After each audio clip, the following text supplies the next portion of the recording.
Hello, everyone, and welcome to another episode of the Liberty Weekly podcast. I'm your host, as always, Patrick McFarland.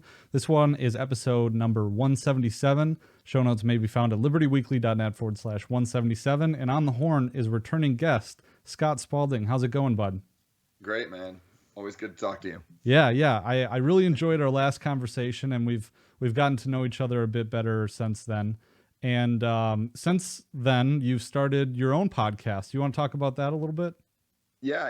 I'm actually getting back into it after probably You 4 months of hiatus. you've been pretty Um, busy. I mean, to be fair. yeah, yeah. It's called Why I'm Anti-War. And I have a few episodes I'm going to be putting out, and one recording this coming weekend. The idea is for anyone, literally anyone. The guy today that I'm talking to now asked me, "Well, I'm a veteran. Can I do it?" And I'm like, "Anyone can." And it's just anyone that has any reason they're anti-war. Could be a book you read, a movie you watched. It doesn't have to be the only reason you're anti-war, just a reason that kind of something that made you think differently. I try to keep it short, like 5, 10 minutes. I kind of will talk to somebody for 30, 45 minutes and cut down to the essence, try to make it sound like they're telling their story by themselves of this is the thing that I saw and this is how it made me feel and this is why I'm anti-war.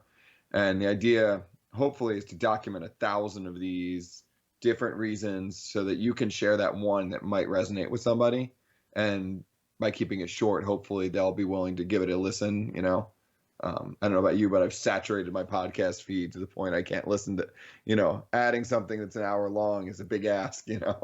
Yeah, it is for So, sure. I don't know how many I'm subscribed to, but it's a whole lot. So, so the first time that we had Scott on, we talked a little bit about, like, I called it the psychology of war. Like, Iraq and Afghanistan vet discusses the psychology of war. That was number 142. So if you want to listen to that kind of in context and get Scott's background story, we kind of had this idea, because I've been working on, moral injury and kind of focusing on foreign policy a lot more lately. But I am really just interested in talking to vets and hearing, their history and what happened during their deployments. And I think by listening to all that, we can kind of get a better understanding of both sides, because, like, as a civilian, I've never experienced anything like this before. And so I kind of wanted to get your take. So we discussed kind of your family background, which I think, maybe we want to go over just briefly here. But I thought maybe we could do kind of a series about all your deployments and probably start naturally kind of at the beginning with training and everything like that. So go ahead. So you were from a military family, right? yeah. So my father was Army in Vietnam, intelligence, crypto linguist. My both my grandparents were Army in World War II. One was Army Air Corps logistics, and the other I can't recall at the moment. And then he worked for NATO for years and years as a logistician also. And then my great grandfather on my father's side was Army in World War One, machine gun company. So yeah, the military kind of went a pretty good ways back, and it kind of growing up, there were only kind of two things I was interested in doing. Like I loved animals, and I thought about being a veterinarian. And thanks to my ninth grade um, biology teacher, she convinced me that I couldn't do science, and so therefore I couldn't be a veterinarian. Um, and the only other thing I ever wanted to do was be in the military, and I kind of honed that in eventually to wanting to be a Marine, thanks to a book by Thomas Ricks called "Making the Corps," little propaganda piece that kind of made me think the Marines were the best thing since sliced bread. Um, so then I originally signed up to go active duty, and then I had this kind of plan in my head that I would eventually become an officer because, I did reasonably well in high school in spite of my science class background, being a little weak in science. But I thought I might become an officer, and so I thought eventually I got persuaded to join the reserves instead. My father, right around, and I never asked him why he did this, but he persuaded me to apply to college. His reasoning at the time was, I don't think that you'll go to college if you just straight join the Marine Corps on active duty. Um, that's what he said. But it was also after Iraq had kicked off, or at least after Afghanistan had kicked off. I'm not sure exactly when he persuaded me to change my mind. Um, but I changed my contract to being a reservist. And I didn't, all I wanted to do was be infantry. So even with that thing where security forces, they're technically security forces, which babysit nukes, are technically O3 something. So O3 is the prefix for all the infantry tasks in the Marine Corps. And so all I wanted to be was an O3. I wanted something with there's O311s are riflemen, O331s are machine gunners, O341s are mortarmen. So my recruiter was pretty fed up with me for changing my contract, and then more fed up when I just kept refusing he'd be like, well, we got a bulk fuel unit here, and this, and that, and the other unit. And eventually he just threw this book at me that was all of the vacancies they had to fill. And I just scanned down the page to the first one that said O3, and I was like, I want this one. I didn't really look at or understand what unit it was. And so I go through boot camp a few months later, and then through infantry training battalion to be a rifleman. And then when I get my orders to my reserve unit, it's the 4th Civil Affairs Group is what it's called. And the unit actually was already in Iraq at the time. So they only had a skeleton crew in the headquarters of the unit. And they're like, why did they send us an infantryman?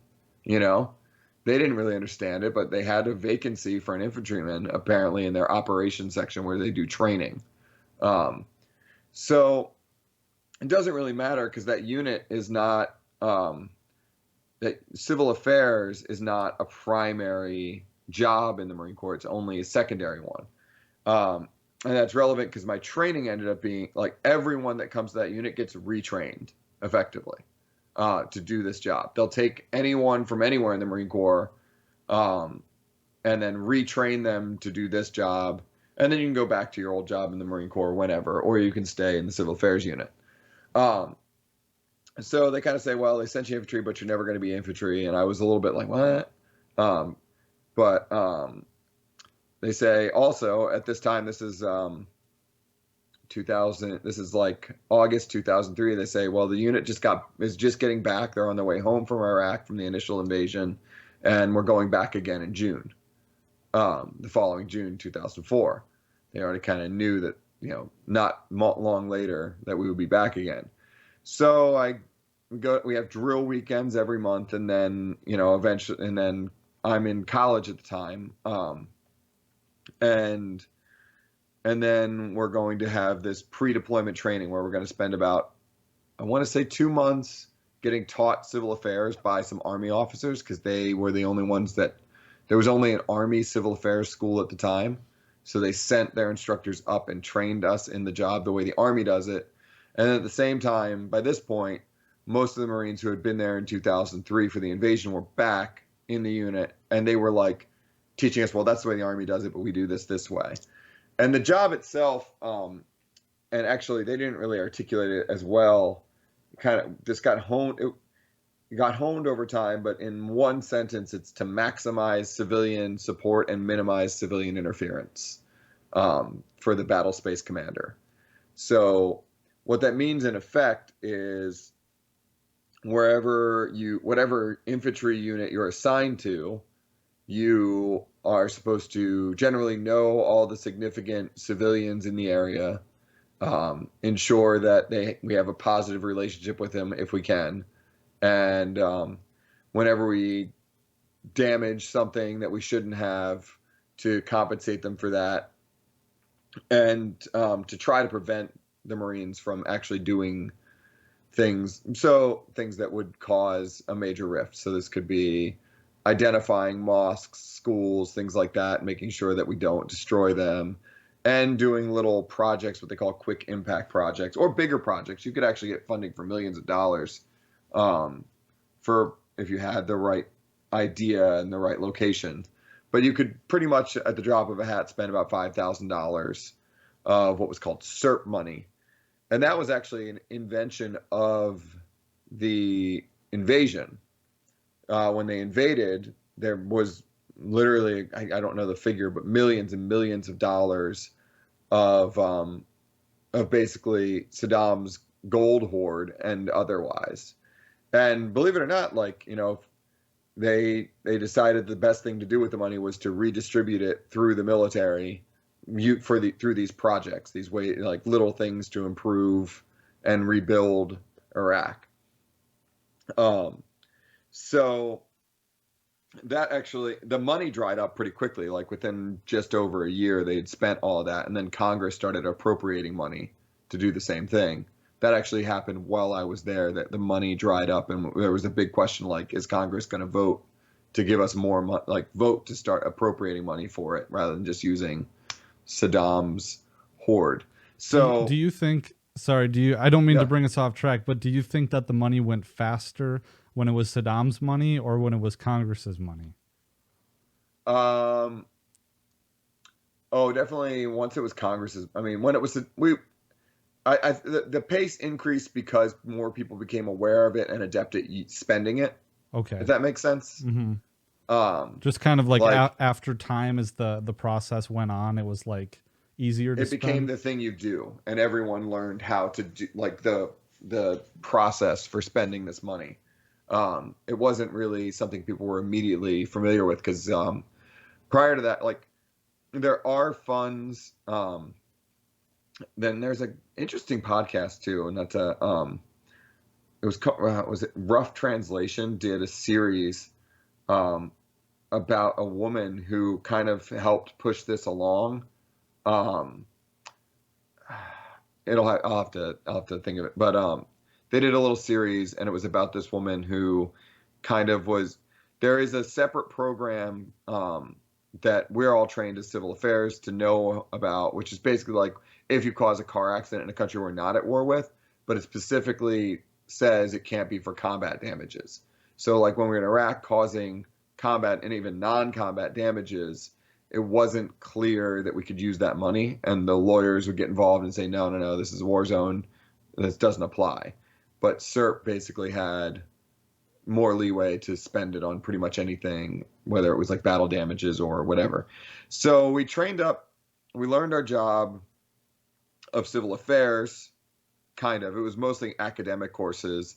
And then we got flown off to Camp Pendleton for another month or so to kind of get sort of pre-deployment combat training. Um, at this point, and a lot of the training was kind of done by the veterans of Iraq One that were with us. They would, um, on the strategies they used to block a road or how to patrol, um, and practicing Arabic with each other and just basic stuff. Stop or I'll shoot, stuff like that. Um, and then by August, we were on our way to Iraq. So before we get into that, what were some of the guys who had been part of the invasion? What were they telling you about kind of the war and everything to do with being in the country? Yeah, so we had one guy on our team who was, and he's still a good friend of mine, who was in the first invasion of Iraq. And it was, I mean, it was hard to, so it was a very, in retrospect, it was very different, I think he recognized, he's a very smart guy. He recognized very quickly when we got there that it was a different war at this point. Because the initial invasion was this thing where they were constantly moving, basically living out of the back of their truck, like soft-sided Humvee, kind of just following. I mean, if you ever seen Generation Kill, where there's parts where they're just kind of stuck in a convoy, a never-ending convoy, just moving north, waiting for something to happen. It was kind of a lot of that.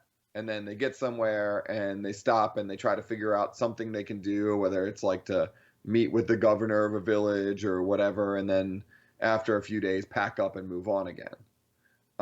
Was kind of more what they would do. And they were also, just by virtue of having been sitting in the desert waiting to invade for a while, and I don't know, it was more of a cowboy deployment. They would wear baseball caps and they got away with a lot more, and they were a lot dirtier. And just as far as like, at some point you just can't wear your camouflage, your uniform the way it's meant to be worn anymore. It's a filthy rag on your body. Um, so they got a if we really looked up to them, and because they had been there and they had seen combat theoretically and all this, and they had war stories about the the the coward who hid in the back of the truck during a gunfight and that kind of stuff, you know. And glad that guy's not here. And um, so they taught us a good amount about what they what they would have done if we had to. And there were other Marines like from the, I guess we were in Camp Pendleton's First Marine Division that were like our trainers that would make these scenarios like you're driving through an ambush or you're driving across, like we would practice driving around the base and blocking roads in the way where the rear truck would race up to the front, block the road, the other trucks would pass by, and then we would fall back in line. And the theory at the time, IEDs were just becoming a thing. Um, the theory at the time was to basically try to outrun them, so to drive everywhere as fast as we could. But you know, the max speed on a Humvee is like 55 downhill, if you're lucky, you know. Um, so the idea was, and there was a lot of like trying to practice like staying far enough apart where we could, and learning to use radios and all that kind of stuff. When we get there, you know, we learn a lot more from the guys that had been there for, because there's a little handshake period where we get to Fallujah, um, and the guys we're replacing, the civil affairs guys we're replacing, are there. And also the Marine Corps, actually, one thing to its credit, they're reasonably smart, since we're supposed to be the ones that kind of know the area better. The civil affairs guys would always rotate about 4 weeks ahead of the infantry guys. So the infantry unit would be there for another month. They had been there for 6 already, you know, and we would be kind of, and we would have 2 weeks with the other civil affairs unit we're replacing. So we would have about a 4 week period where people who had been there for a while were teaching us before the infantry unit left and a new infantry unit came in. And now we had been there for a month and would kind of be able to tell the new infantry unit what we had learned.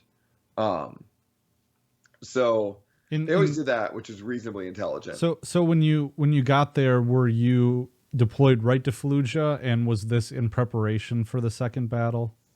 Yeah. So what they do is basically, yeah. So first there was, yeah. So before we even started training up, the first Battle of Fallujah had started.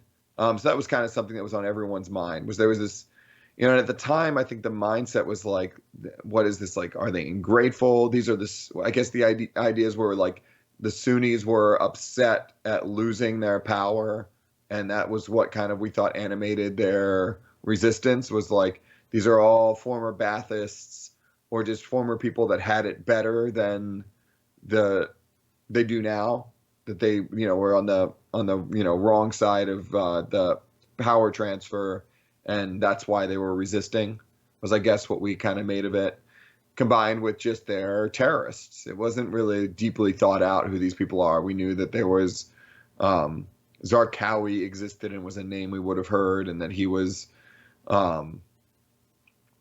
basically Al Qaeda in Iraq, and so yeah, when even before we started spinning up, what happened, and just as a reminder for people, is basically the city had conditions in the city had gotten progressively worse, because the first unit to get there during the initial invasion, by like April of 2003, was like a month into the invasion. The 82nd Airborne was there, and they occupied the area, and they took over a school. They had occupied a school in the city. I don't know which school it was.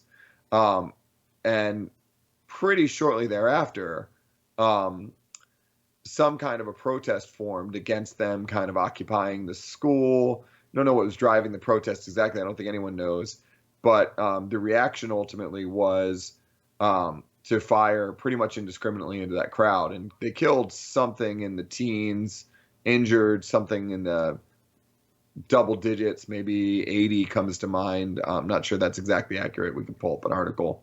But then basically from there, things got even worse. And the 82nd Infantry Airborne is relatively lightly armored. So not long after that, um, the Army decided to uh, add in the an armored division. I think it was First Armored to also occupy the city. And now you have an armored division that's always buttoned up and still this is all very they're still very aggressive and not in that counterinsurgency phase or mode at all. They think that they're supposed to be greeted as liberators because this is 2003 and Saddam is gone and we've saved these people from this horrible guy. Why are these people mad at us? You know what I mean?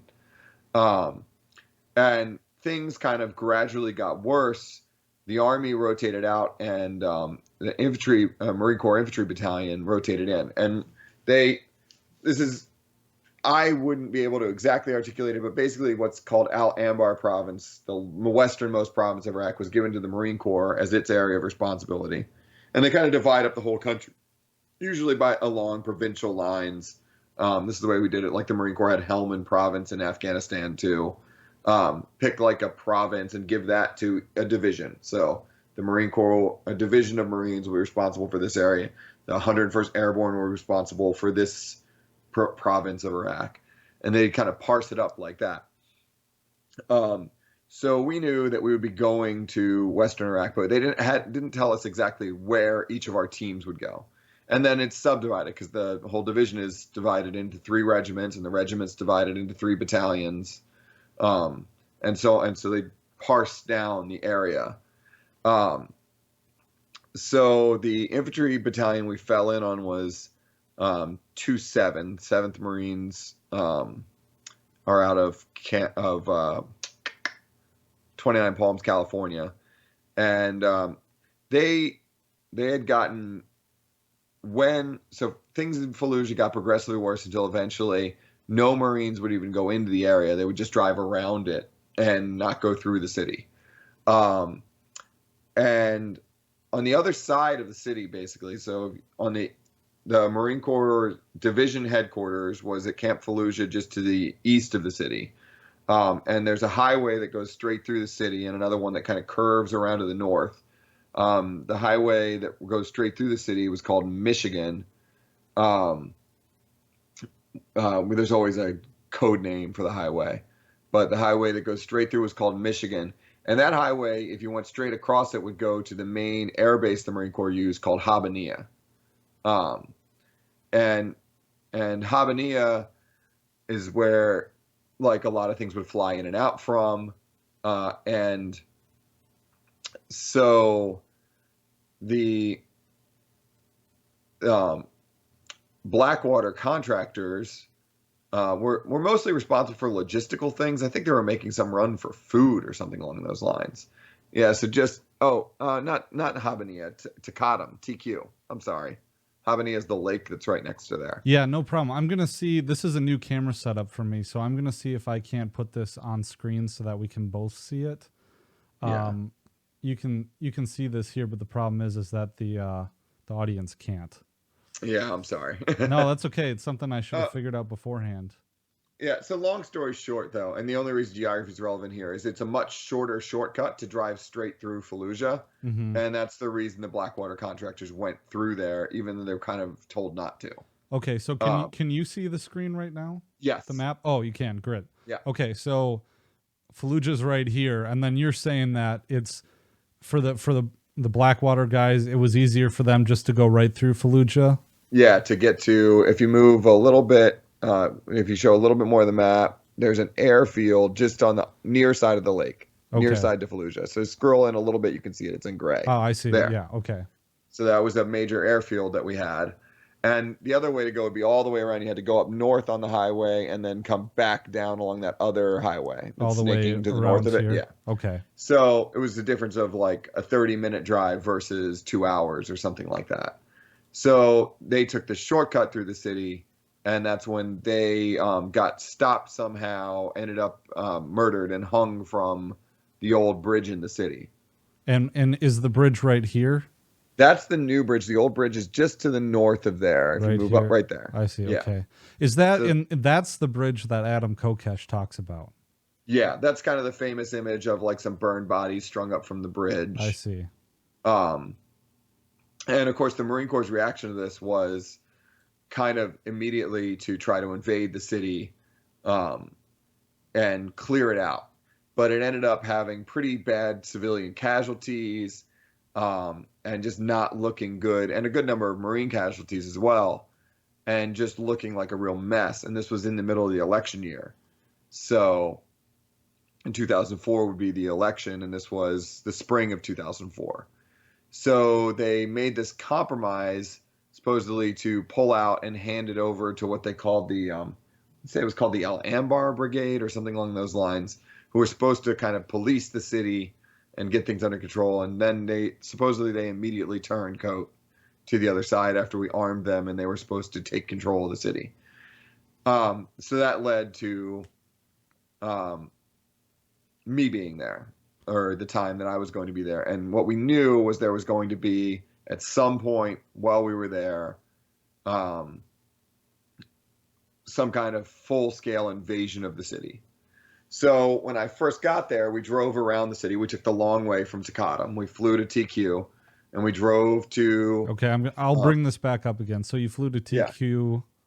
Yeah, and then we drove the long way around the city. And I remember that first night, Takatam had been hit by some mortars or something like that, and the ammo dump there was exploding. So that was interesting. Okay. And then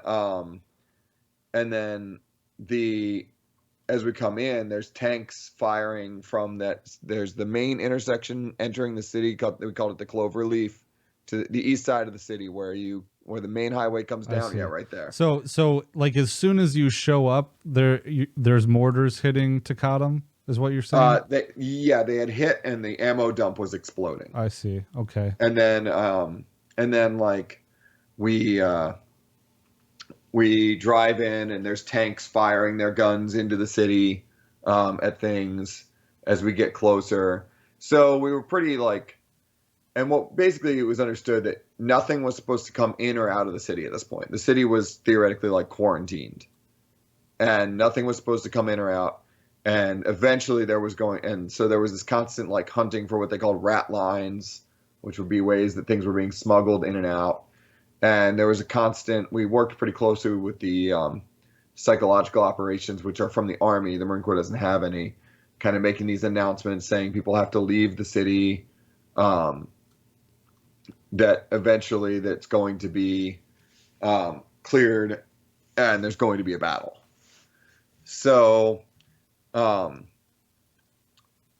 when I get there, so basically that's all prelude, and we get there, and then we kind of get into working around the edges, because our area of responsibility, since we didn't actually have control of the city, was all the area to the north and east around it. So basically all the green area to straight up above the city, kind of to where that canal is, and all that stuff to the west of the city. If you move other way. Oh, I'm sorry. Yeah, all that green area up to where there's a canal. Kind of, if you see there's a straight line moving vertically. Zoom out a little bit. Oh, here. There's a straight line. Okay. Yeah, that canal. All the area in green there was what we were responsible for.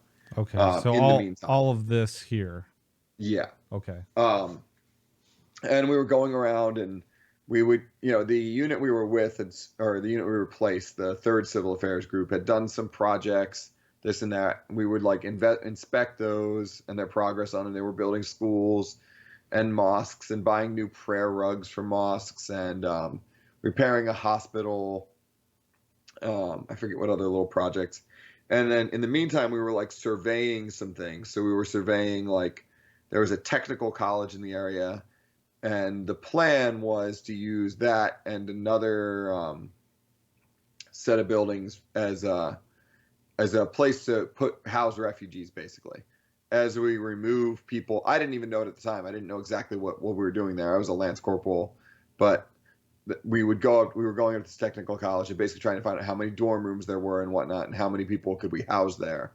Because when we would remove all the people from the city, they had to have a place for them to go where they could keep tabs on them. And they didn't want to lose track of people, because they were kind of suspicious that anyone that was hesitant to leave the city must have some affiliation with what we called them the Muj at the time, and the Mujahideen. At the time that you get there, are things pretty torn up already? Yeah, I mean, yeah, the city had been through one sort of battle, so Oh, the of edges of the course. Yeah. city, the first few blocks in, had been pretty badly damaged, and there were some like so. Actually, so just as 2-7 is getting ready to leave, um, they they had an incident on the main highway, Mobile, that other one that kind of snakes to the north, um, where a pickup truck with a dud five with a 500-pound bomb we had dropped, and hadn't exploded, blows up next to one of their trucks on along the highway as they're moving, and killed. It's either 7 Marine and 3 Iraqi Army, or 3 Iraqi Army or the other way around. And that was like right as they were getting ready to go home, you know. Oh no. Um, Yeah. and it made us really, because that was like the first incidence of like vehicle-borne IEDs that we hadn't really trained or planned for it, except like pointing our guns at trucks and expecting them to stop, and if they don't stop, we shoot them. You know what I mean? We hadn't really when we got there, that was one of the things. The third civil affairs guys gave us an old grenade launcher, and the TT. This was something that was constantly evolving over all of the deployments. Was what kinds of warning do you give before you use lethal force? And the only TTP at the time, tactic, technique, and procedure, for someone that was a vehicle that was approaching too quickly, was to launch what they called a training practice grenade. This would be a 40 millimeter hunk of lead, about this big around, about this thick, with a little plastic cup full of like orange talcum powder on it, and shoot that in front of them and tell them the next thing's, and kind of imply that like the next thing that's going to happen is you're going to die.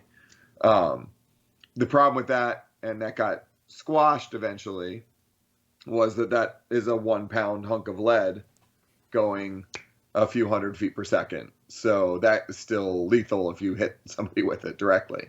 Yeah, and that's what happened in Generation Kill. You know, they're walking on the highway and he shoots the. You remember that part where he shoots Yeah, the ground and it hits that man in the head, and he's basically just yeah, yeah. yeah. That happened pretty regularly.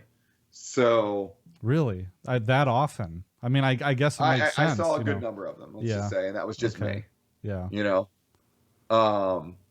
So yeah, they they give us that, and this leads to like the next time we're going around on these things, we're surveying, and the new infantry unit 3-5, 3rd Battalion, 5th Marines out of Camp Pendleton comes in, and they have their um, what they call a God, I'm just losing my mind, right? Like my Marine Corps words are just, I'm losing all of them.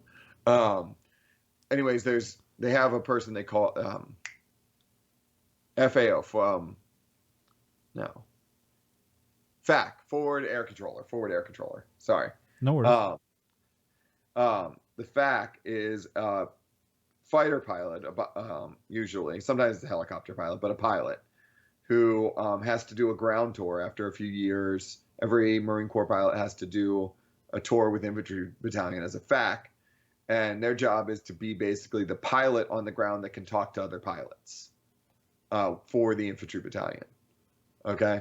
It's kind of, eventually they realized that was like when you Jared from Biting the Bullet was kind of, they ended up deciding that enlisted they need more people that can do that, that'll be kind of overseen by the FAC.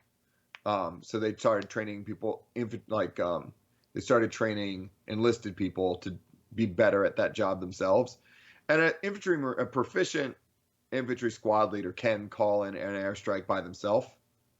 And they practice that pretty regularly, but it still gives everyone a warm fuzzy if it's actually a pilot kind of coordinating it, knows what the pilot can see a little better, and whatnot. So every infantry battalion has a FAC, and we were taking the FAC around. We were supposed to take him out to show him some of the like no bomb areas. Basically, here's a mosque, here's a school. Unless those are engaged in active combat, so unless it's being used and someone's shooting at you from that building, you're not supposed to. It's a violation of the law of armed conflict to bomb those. You know, they're considered protected targets. So we were supposed to take him out on this trip to show him protected targets. Well, all around the city were these little observation posts, basically strung out along the highway. And one of them came under attack. And it's actually right around where that bomb had gone off before on the highway. So that was kind of in the back of our mind. And they divert us as we're leaving. They tell, since we have the air controller with us, they had decided that what they wanted to do. And if you actually if you don't mind pulling up the map. Yeah, for sure. Hopefully. Just for the audience, if you're listening on the audio version, I have a map here and we got a video version. You should subscribe at Odyssey, libertyweekly.net/Odyssey. But I have to apologize because the map is in front of Scott's face and I just don't want to mess up my video settings. So sorry about that, Scott. I'm still getting used to this. Nobody needs to look at me anyways. So if you zoom in on kind of the east side of the city where that highway comes through. Okay. Yeah, zoom in the there. Cloverleaf? And you'll see there's right, you're right on it. So see where that train track, there's just along the northern edge of the city. Okay. So move your cursor up just a little bit. Up here. So where there's a dead, kind of the gap between the city, down. Well, there you are. Okay. Just below that. Just below that. Right here? The train tracks go to the east, or to the west of the west. The train tracks go under there. So that was one of the places where they were afraid people would try to be sneaking out through. I see. Of the city, in and out, was underneath the highway there. Oh, right here. Yeah, there you go. Yeah. So they call that OP trestle, train trestle. And that had come under fire, so they decided to send the FAC there. And their idea was basically, in their own words, to move the city back a few blocks. Basically flatten everything close to there that they could with airstrikes, as long as they had the excuse that they were in combat. So they send us there with the FAC, and he starts calling in airstrikes, and we're getting shot at here and there, and we're shooting back. It's a few hundred yards to the nearest buildings from there. So really, I couldn't see what I was shooting at all. I was aiming wherever the tanks were, is what I was doing. Was this the first time that you were under fire? Yeah. Okay. Yeah. So. And how many days in is this? I had been there. Let's see. This was in October, so I'd been there for a month. Okay. And some change, maybe. September. Yeah. A month and a few days, probably. I had been there. Because I probably got there around Labor Day or a little bit before Labor Day. So this is right where a V-bed had blown up, and basically from where we were, there were some tanks that showed up that were with us, and somebody at some point says to us, basically like, if you can't see anything, just follow the tanks. They have optics, because they have thermal vision. So just shoot where they're shooting. And it didn't really dawn on me that like a 5.56 round isn't going to do anything that the 50 cal on the tank can't, right? Yeah. But we just had to look busy and look like we were shooting at something. They didn't like us just standing there and not shooting at things. And we had a 240 on top of our truck, a 7.62 machine gun. So I took to pulling out binoculars and kind of just telling him where to aim. We had also, for some reason, we had the dispersing agent with us, which is basically a finance enlisted guy whose job is to pay. When we had to pay for projects, he was to be the one that had the money. Until you could actually get assigned to be a paying agent as anyone. Like I could get money eventually, but for whatever reason, we had him with us. We made fun of him because he hid behind the truck when the shooting. He was like, "Oh shit, they're shooting!" and he's hiding behind the truck. Yeah. At one point,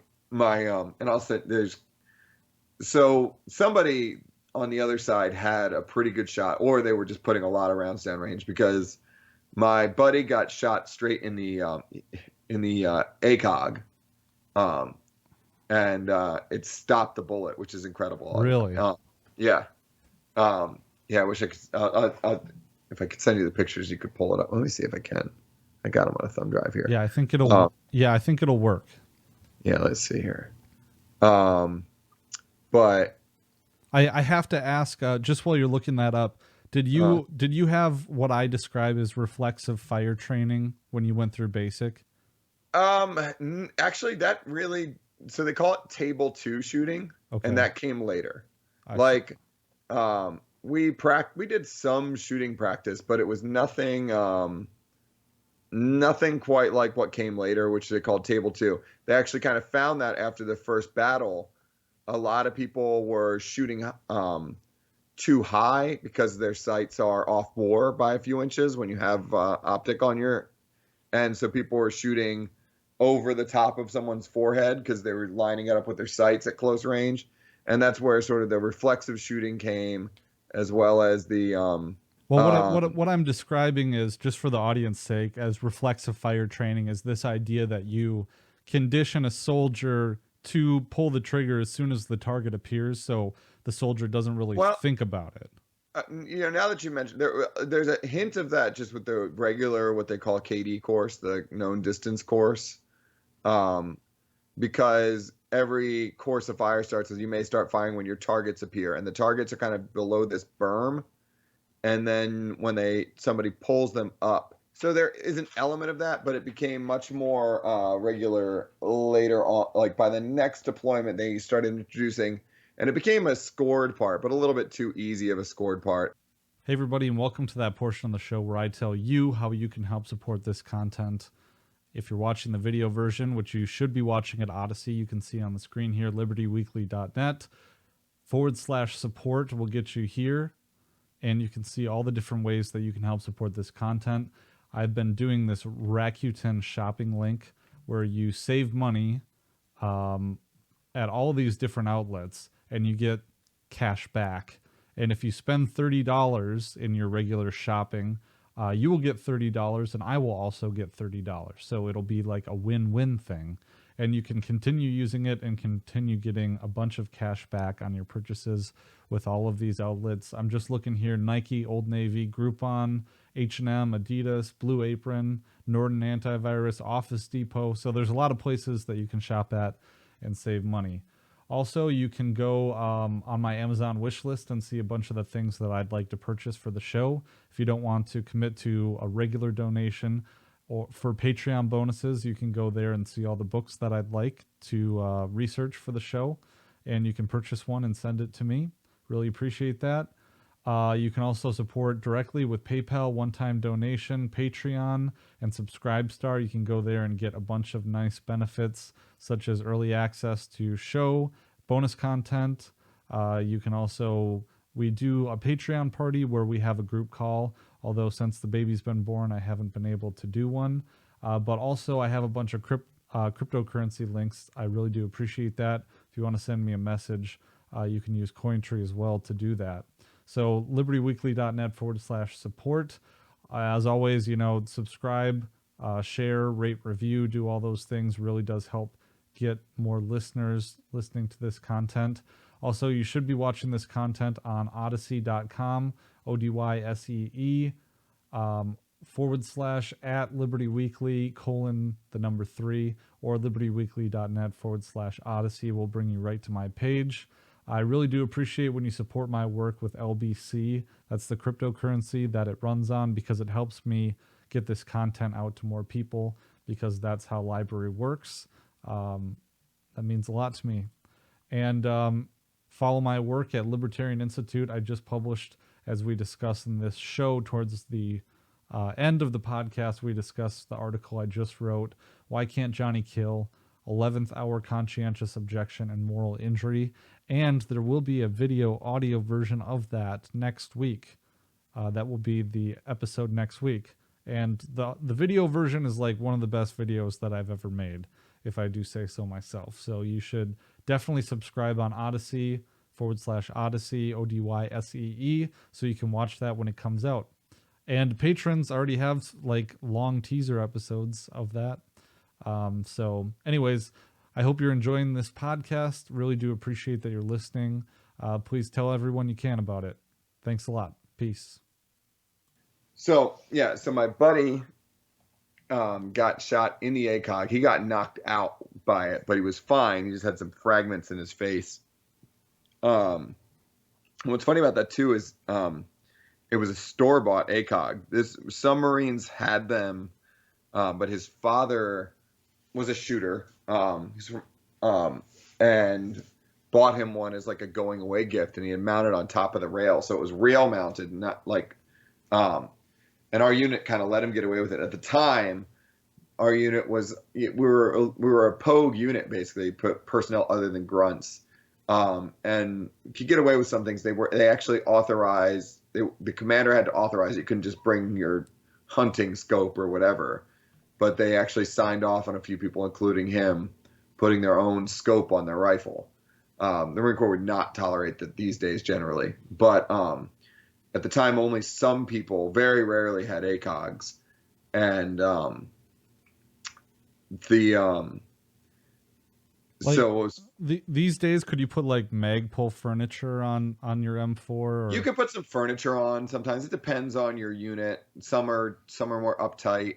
Like I had at the time, I had this bipod foregrip that I had bought for my like fourth deployment, and I put a set of backup iron sights okay, yeah, on my rifle. You could put like some goodies, but not too much. Not anything too weird, or people would start to get on your case about it.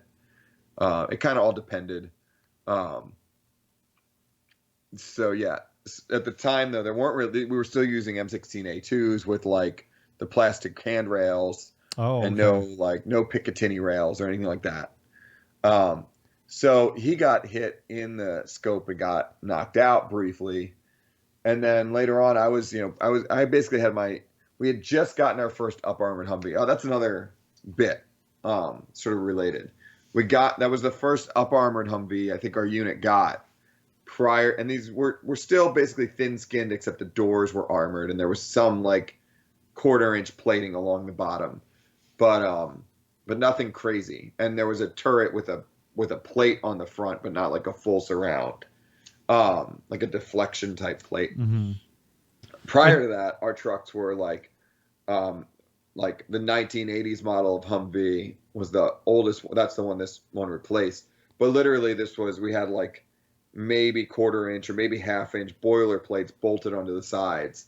And then after our first IED strike, or the first, yeah, we were on a convoy. We were going somewhere, and another vehicle hit like an 81 millimeter mortar, nothing big. Um, and we saw the damage to that one. We were like, it was basically the same truck as ours, except it had armored doors. Our doors were basically just a piece of metal with like a little curl, like open, kind of a half door, basically, mm-hmm. you know? And we were like, when we looked at this Humvee and what an 81 millimeter mortar did to it, we like tore the seats out, lined the whole thing with sandbags, Yeah, and then like Kevlar blankets that we scavenged out of like some dump on base, that were meant to like cover windows or whatever. And we found some kind of steel plates that we kind of rigged a seat out of in it. And that was like our idea of armor until we got this is when the first up armor trucks were coming around. So the reason that's relevant is I was like peeking over the door with binoculars when one round went down below the door and like ricocheted off the ground, hit me in the calf, and I bent down, and another round hit right above the door. So we're reasonably confident that somebody there was shooting pretty well. And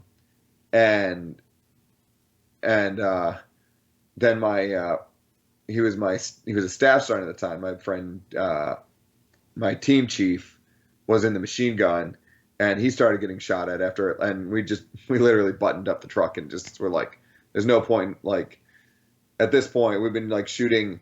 We were running. We didn't have anything. We were shooting, but with nothing to really shoot at. yeah. And then this first sergeant came around and basically said like, "What the fuck are you doing in there? Get out and shoot something." So, We're like, this is all happening at that time where you're by the railroad tracks and you're scouting yeah, out this is for all the same.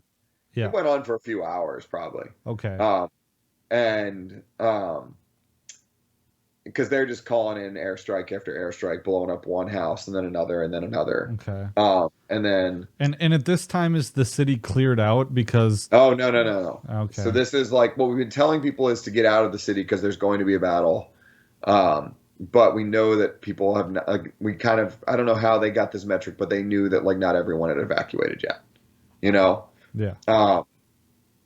So this is like preceding it because this is October. This is a little less than a month before we finally attack the city. Um, so yeah, there's no real way to tell. Like they just were like, we want these houses moved back. We're gonna go ahead.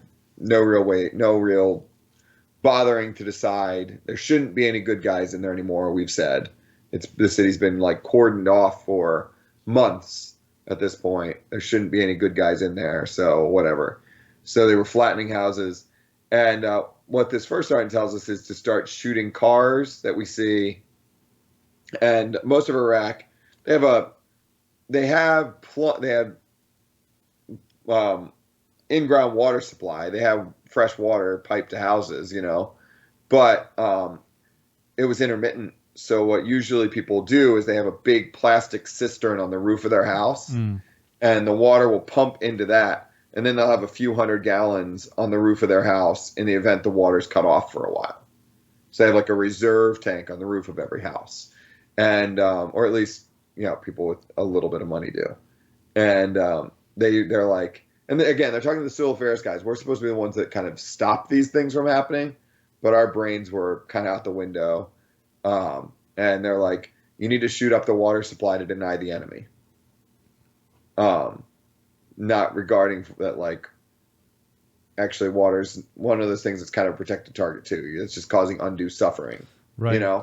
And my question, like, about the city being cleared out, I don't mean of like insurgents. I mean like civilians. Yeah. No, not at this point. Okay, right. Okay, there were like leaflet drops and things saying you need to leave the city, but like people don't want to abandon their homes, right? Why would you? Yeah.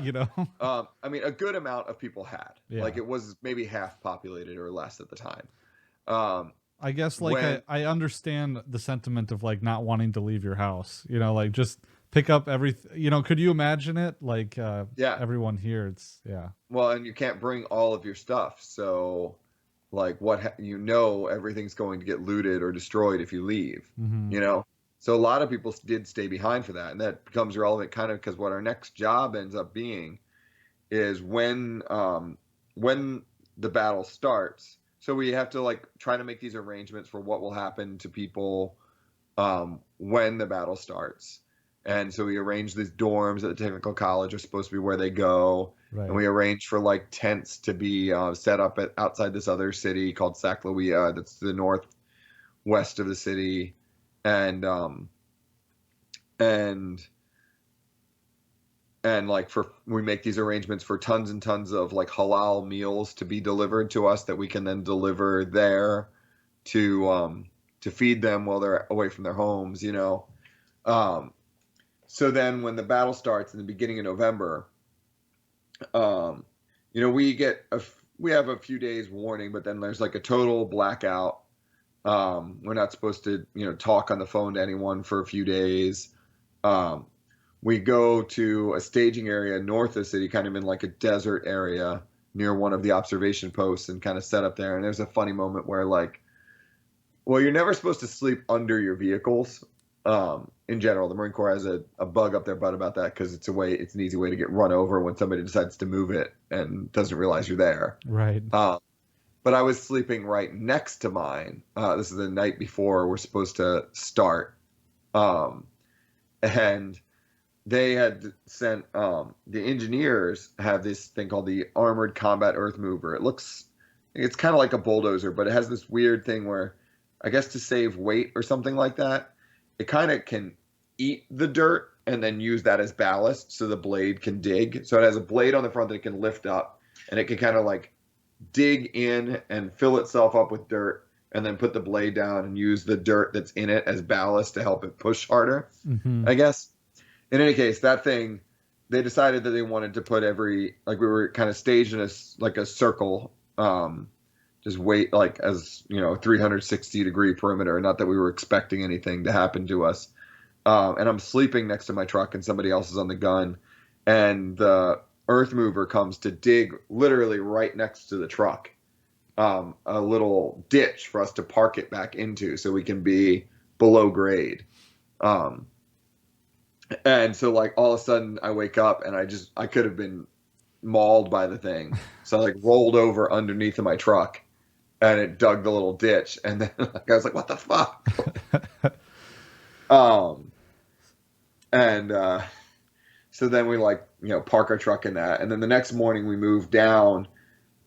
Basically, the infantry Marines were kicking everyone out of these apartment complexes to the northwest of the city. Um, Well, hold on. Before you yep. get to that, I wanted to wrap up Oh, yeah, yeah. the Sorry. so you got hit in the calf, Yeah. and so your buddy got hit in the ACOG. Did anything Uh, happen after that? Like, did no, we basically, you oh, well, buttoned yeah. up and then So actually, so not long after that, a car comes down. I think we talked about this before, so that's why I kind of skipped over it in my head. oh, I'm But sorry. this is the event where a car comes down the road towards us. It's coming north along that highway, and we're kind of all lined up along the highway. The tanks, it goes two tanks, and then our vehicle, and then a bunch of infantry, and then some other, and then our other vehicle, and then some more tanks, kind of strung out along the highway.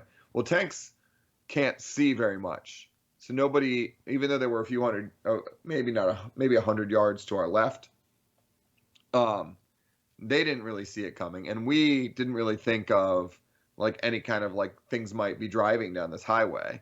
In our mind's eye, there's a battle going on. There's tanks rounds shooting. There's artillery dropping. We're getting some mortars fired at us that are kind of wildly falling behind us. Not really anything. And all of a sudden, like a car comes just barrel. This is a 6-lane highway. This is like an interstate. I You know what see. I mean? And a car comes just barreling down the road at us. Yeah. And well, maybe not 6-lane. Maybe it's only two, maybe 4-lane total. Yeah, it's not No, it's well 6. defined. Yeah. Yeah. Well, I One, see some three, four. 2, 3. Yeah. Yeah, it's like 3 lanes across in each direction. I think that. So so we don't even really think twice. We see this car coming down, and we're immediately convinced it's another vehicle-borne IED. And my team chief and I just shoot the hell out of the car, and it kind of rolls off to the side of the road. Um, and then we've convinced ourselves that it definitely is an IED, and it's too close because it's too close to the tanks. So we call somebody down to start shooting grenades at it because we think that'll maybe blow it up.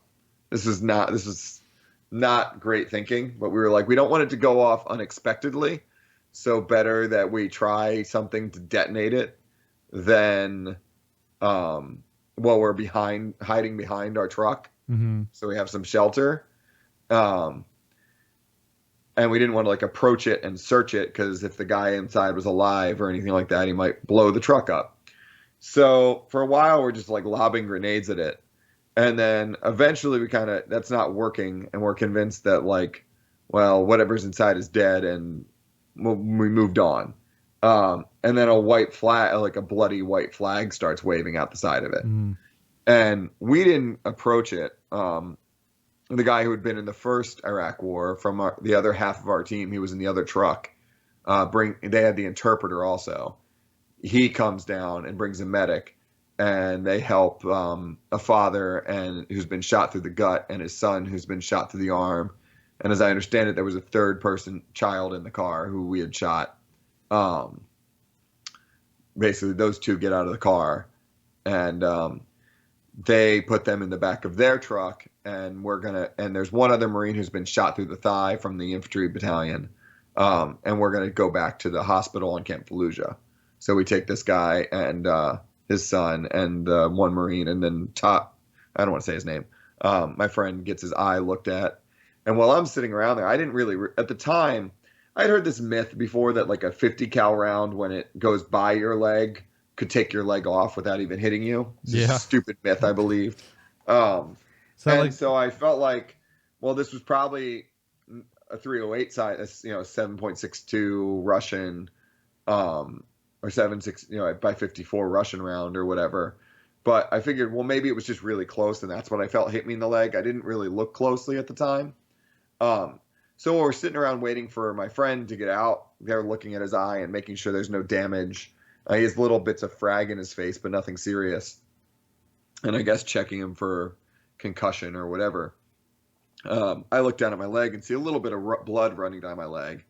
And I look up at my team chief and I say, hey, I think I'm bleeding. And like, we have a first aid kit, but it's more like severe stuff. And I'm like, it's not much. And I go inside and he's like, well, we're at a hospital. Go inside, get a bandage. You know what I mean? And Right. they look at it and start making a big deal. Were you shot? Da, da, da, da. And I'm like, I don't know. And then, I guess so. I think it was a ricochet. Um, so that's how I ended up. That's how that kind of ended up as we go back. I still have no idea what happened to that man or his family. Um, Kind of bums like Yeah. that's that one weighed on me for a while, for a long time, especially. And I think my team chief, who um, manned the machine gun and probably did most of the damage. I think it still bothers him because I brought it up once or twice since then. And he's like, they fucked up, man. Yeah. And that was kind of my mentality at the time, is they should have known better, Right. you know, um, than to just drive up to Marines in combat or something along those lines. Um, that they were driving like the idiot Iraqis just drive cluelessly with their music too loud and whatever other things we fill in our heads. So, Right. for a while I just blamed them. But yeah, that's how that kind of all wrapped up. Was Yeah. and not long after that, they just decided that they had kind of done enough damage to the city, and they kind of called in like a final artillery barrage and pulled away. Um, yeah, that was that whole interlude. Yeah. It's a fucked up situation, man. Yeah, yeah. Pretty sure it happens pretty regularly. Yeah, I'm Um, sure. Yeah. it's just one I happen to be in.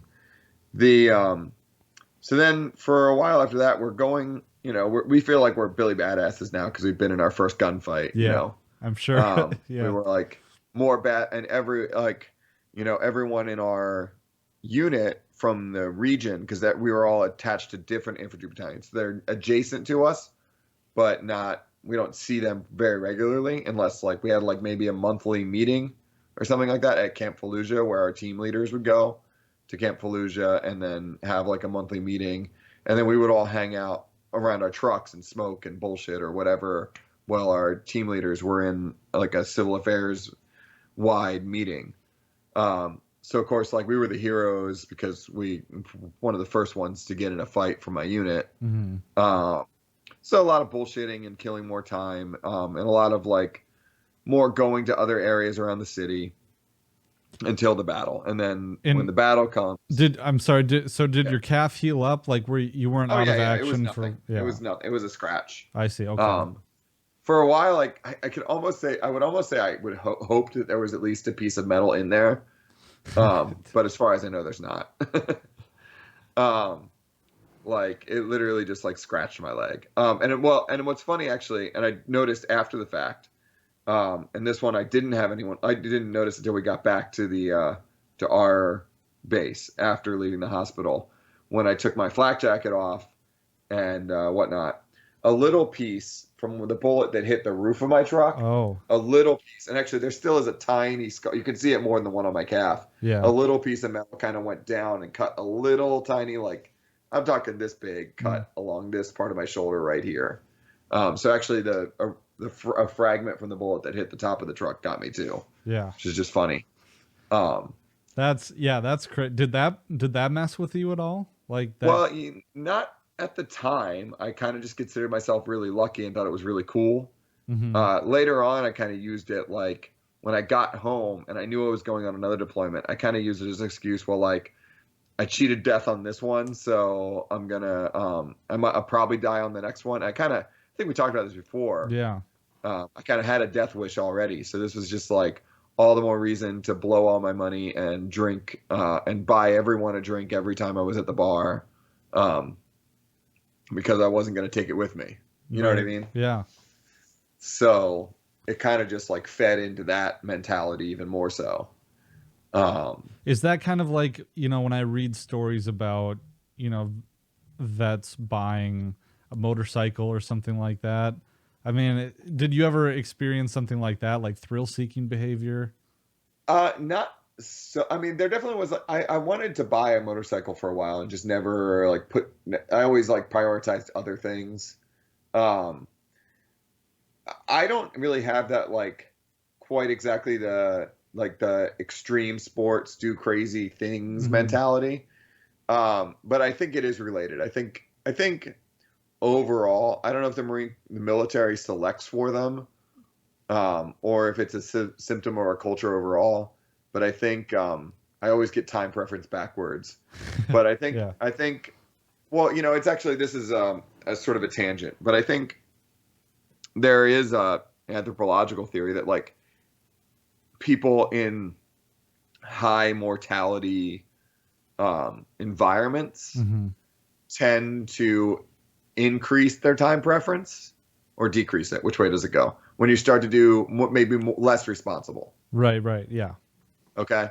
Basically, if I'm not going to live very long, it doesn't matter. Like people will like I've seen, it was a study about, it was about like in some inner city areas where mortality is high, people start having children earlier. Hmm. People start, and like as crime rates go up, people start having children earlier. They spend their money more recklessly. They drink more, use drugs more, devalue their life in general and their future. And Hmm. it's perfectly rational in a way. Like if there's a greater chance that I'm going to die early, then it's perfectly rational for me to not plan as far into the future, you know? So I don't know if it's a culture, if the Marine Corps kind of selects for people with with the wrong time preference. Or if like they self-select or something. Yeah, or Yeah. self-select.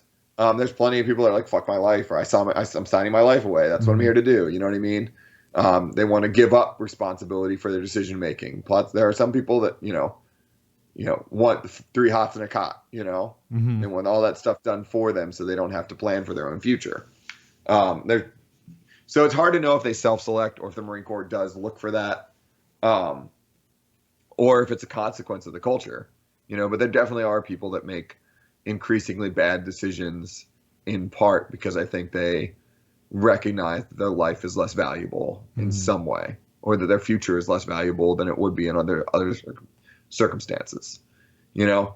And I definitely fed into that. I already kind of like had like this I don't want to live but I don't want to kill myself mentality. Right. Yeah. Uh, was my way of thinking of things. So then like, well, shit, like there's no reason to plan for the future. Hmm. I'm gonna be dead by I'm 25 if I'm lucky. You know. Um, so yeah, that definitely like proved that I was close. You know what I mean? Well, and the number of tours that you did, I mean, did you do more or less or about the same as what, other M- people that you knew did? More than my peers. Yeah. Yeah. And it was only the fourth one that I finally like wanted to live. Yeah. Yeah. Um, yeah. So Well, I'm glad you did. thanks. And so the other question I had before we get into the battle, unless you had something Uh, else you wanted to add. no, no, no. Um, do you have enough time to go through that and give it justice? 40 Yeah, minutes yeah. or okay. The other question I had is like, okay, so what could you tell what was getting shot at you? Like, I mean, the arms that you recovered, you said at this point in time, were you doing like raids on weapon caches or was that later in your other deployments The infantry would have been doing that, not me. at And this we point? found, but we sometimes we'd collect them up. There's a huge pile of them actually. Mm-hmm. So our interpreter, was it? I don't know if it was after that battle, or short. It was definitely before we went into Fallujah. Um, from the places they had raided and found weapons outside the battalion headquarters, there was just a big pile of guns, mostly AK-47s. Mm-hmm. But if you could name a gun, there probably was one in the pile. There were FNFALs, there were lots of Enfields, lots Really, of Enfields. there was some HK MP5s, Okay. some HK G3s, um, tons and tons of AKs and RPKs and RPDs just in a pile. Um, Does the RPK, does that shoot 7.62? I just don't know yeah, if it. seven. It's basically just a long barreled AK with Right. Okay. like a longer, heavier barreled AK. Um, uh, yeah. So our interpreter, like they authorized, believe it or not, our interpreters they decided to allow to carry weapons. And so we brought ours down there and let him pick one. And then another thing we would do, I think maybe every Sunday, Friday, we would go to a little range on base that was just kind of, they bulldozed a little berm up. And every infantry battalion has something called a gunner. Mm-hmm. It's a chief warrant officer who came from the infantry, an enlisted infantry, had to make at least E6, staff sergeant, um, in the infantry. And then so he's been platoon lead, a platoon chief, and then gets promoted to what's called a warrant officer, and goes to what the gunner school, and they're supposed to be the expert in the employment of all infantry combat weapons. That's their whole role, is to like know about all of the weapons that are available to an infantry battalion and what they can do, and in part like responsible for planning ranges. So this guy literally like he set up a little tent and he would just hang out at the range, and we could go there anytime we wanted and shoot pretty much anything we wanted. That sounds really like fun. Yeah. So he At actually, least you know, that that part of reminds it. me. Yeah. He gave us some. He had some more interesting drills for us than we ever got stateside. So we would do like peek over the door, go around the door, move from this wall to that wall, kind of stuff. You have like some faux walls. So we did some good training, and it, you know, free ammo and shooting pretty regularly. So yeah, that was what we did in between then and the battle. So the battle actually kind of is a bit of a blur, but for us, what it amounted to was collecting refugees by night and bodies by day. So what happened was we, you know, immediately there are these refugees in this apartment complex that they took as the regimental headquarters to the northwest of the city. Yeah, I'll put the map up here. Yeah, sure. So we were kind of talking about this before we went on Yeah. there. So this is the first fighting we saw and whatever was from here. Just a little bit. You need to move it down into the down to show a little bit more of the north. There it is. Yeah. Scroll in. Yeah. Right on your curtain and bring it up a little bit. Okay. There. See that L-shaped group of buildings? This one here. Yeah, right there. Yeah. I see. So there's like 4 buildings kind of on the. Yeah, right there. So there's those 4 buildings, and there's 4 kind of moving up from there. And that is what they took as the regimental headquarters right away. So they kicked all the people that were in there out. And we put them onto trucks and sent them up the road to this technical school that we kind of had as their refuge. And then just at the zoom in a little bit on that again, and a little bit up. See that U-shaped building there was some kind of like school of some kind or another. Okay. We kind of took that over as our little space. And what ended up happening was basically each day of the battle, most of the battle was done, most of the fighting was done at night. So like in the evening, the Marines would start mortaring the area in front of them or firing some kind of preparatory fire into the area to their south for our battalion. And then when dark came, because we had night vision, the bad guys don't, you know, they would start clearing houses. And as they were clearing houses, they would find civilians who hadn't left their homes, and we would come and collect them up, just kind of behind where the fighting was.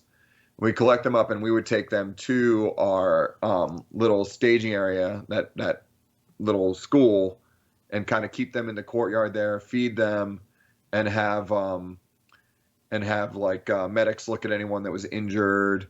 And we wouldn't let them go until daylight because they might get shot at daylight. So come daylight, we would drive them a little bit further up the road outside of the area that was like cordoned off, and then basically be like, there's a place for you to stay up the road. Have a nice life. You know what I mean? And there's refugee tents further up the road. See it from here. So we drive them a few miles up to the northwest and just drop them off.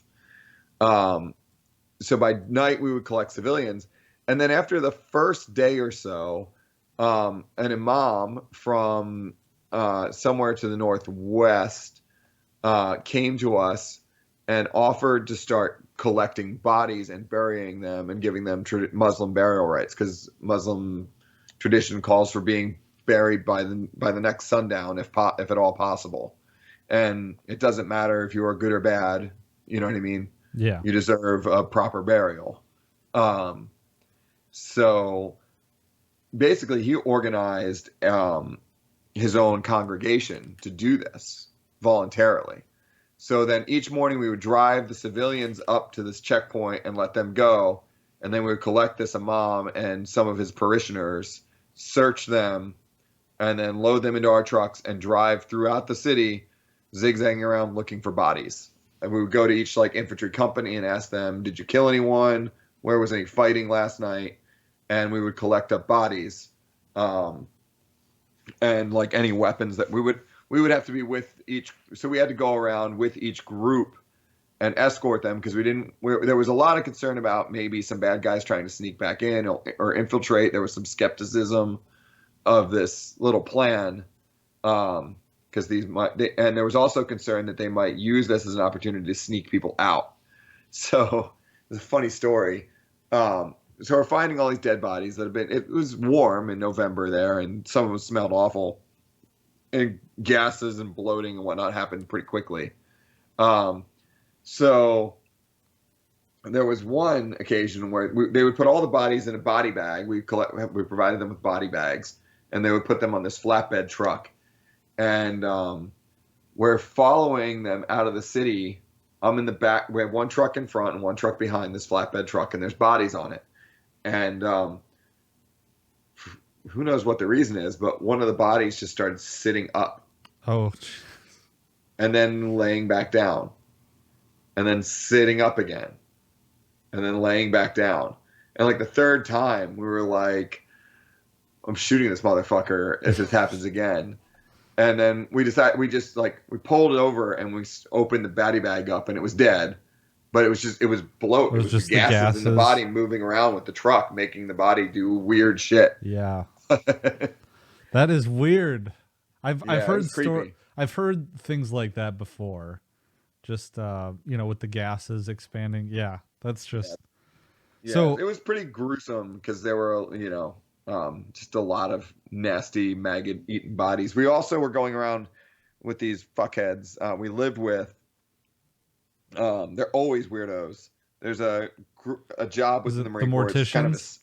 No, it's a secondary MOS in the Marine Corps called HET, Human Intelligence Exploitation Teams. Okay. And we shared our like cabana at this base, a little bungalow with them. And they think they're a little bit more badass than they are. They do get some more intensive training. Their job is to interrogate anyone they can, develop sources and interrogate people, mainly. Exploit human intelligence. So like cultivate local sources that will give useful information to them. Also, to like collect any intelligence they can from bodies. So it's one guy in particular, like just was trying to prove how, like, you ever see, you watch too much of Boondock Saints? It's been a long time since I've seen it, but... Remember the scene with Willem Dafoe where he's investigating the body and then he runs his fingers through his hair with the blood on his gloves still? And everyone's like, what the fuck is wrong with this guy? Dude, quick story. My grandma babysat Willem Dafoe. I've told this on the podcast before, but she babysat him when he was a baby. He grew up in Appleton, Wisconsin. And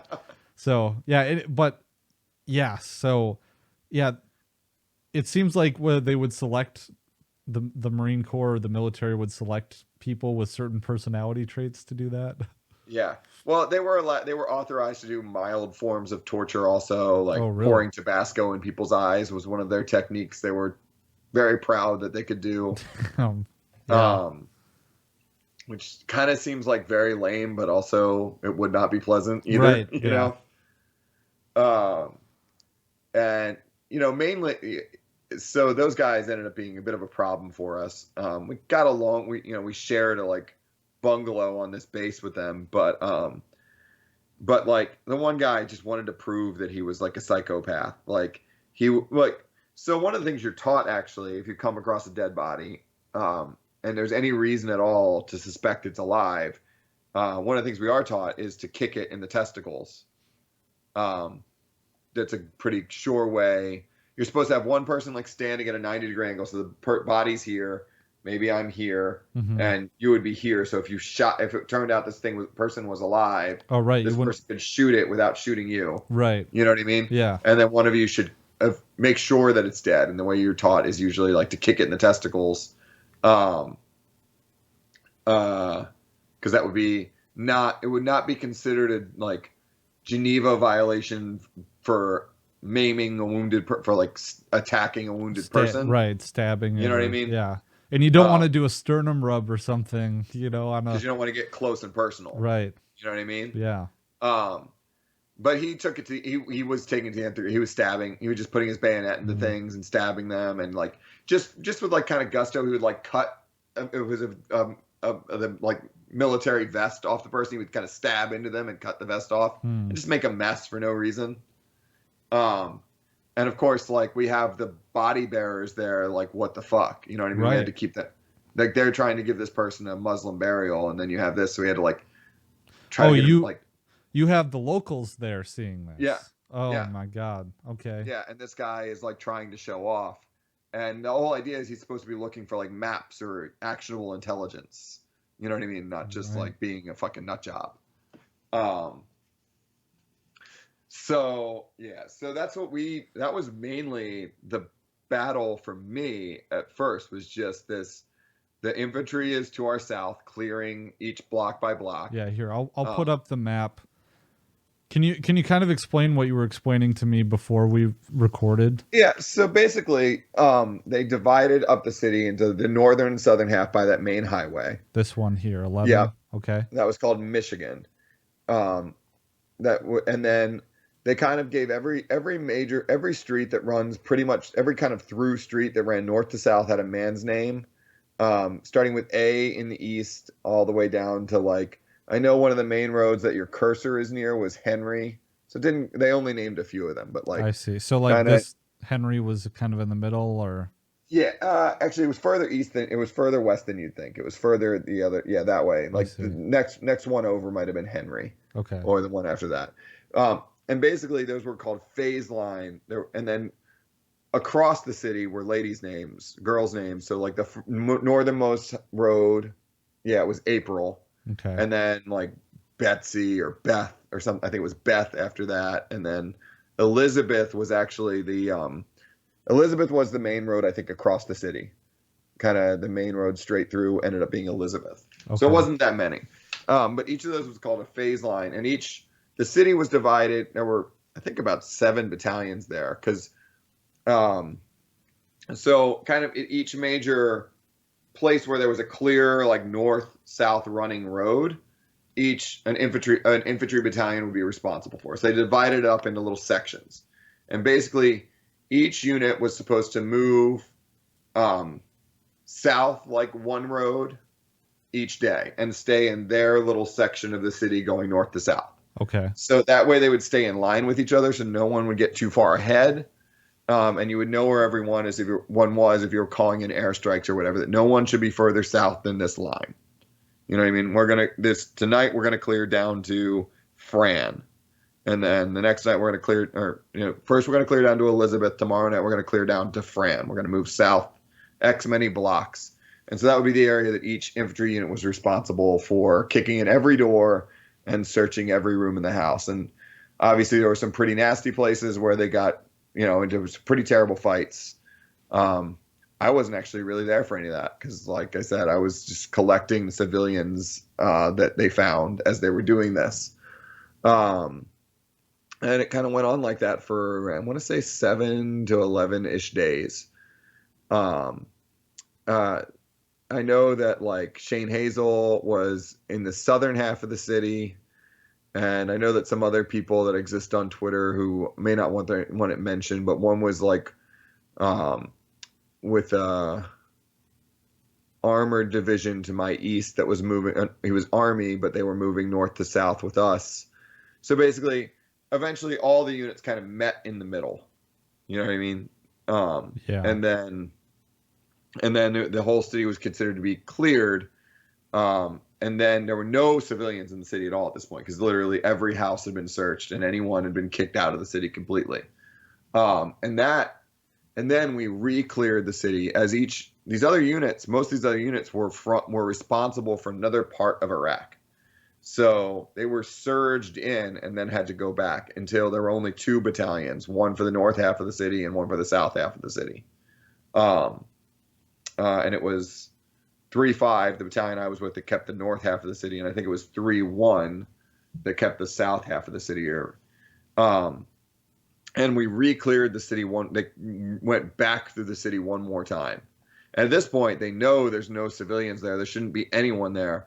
And so they were actually really liberal with like basically just like machine gunning the crap out of the buildings across the street from them with like, set up a 50 caliber truck and just wall to wall, just put as many holes as you can in every building.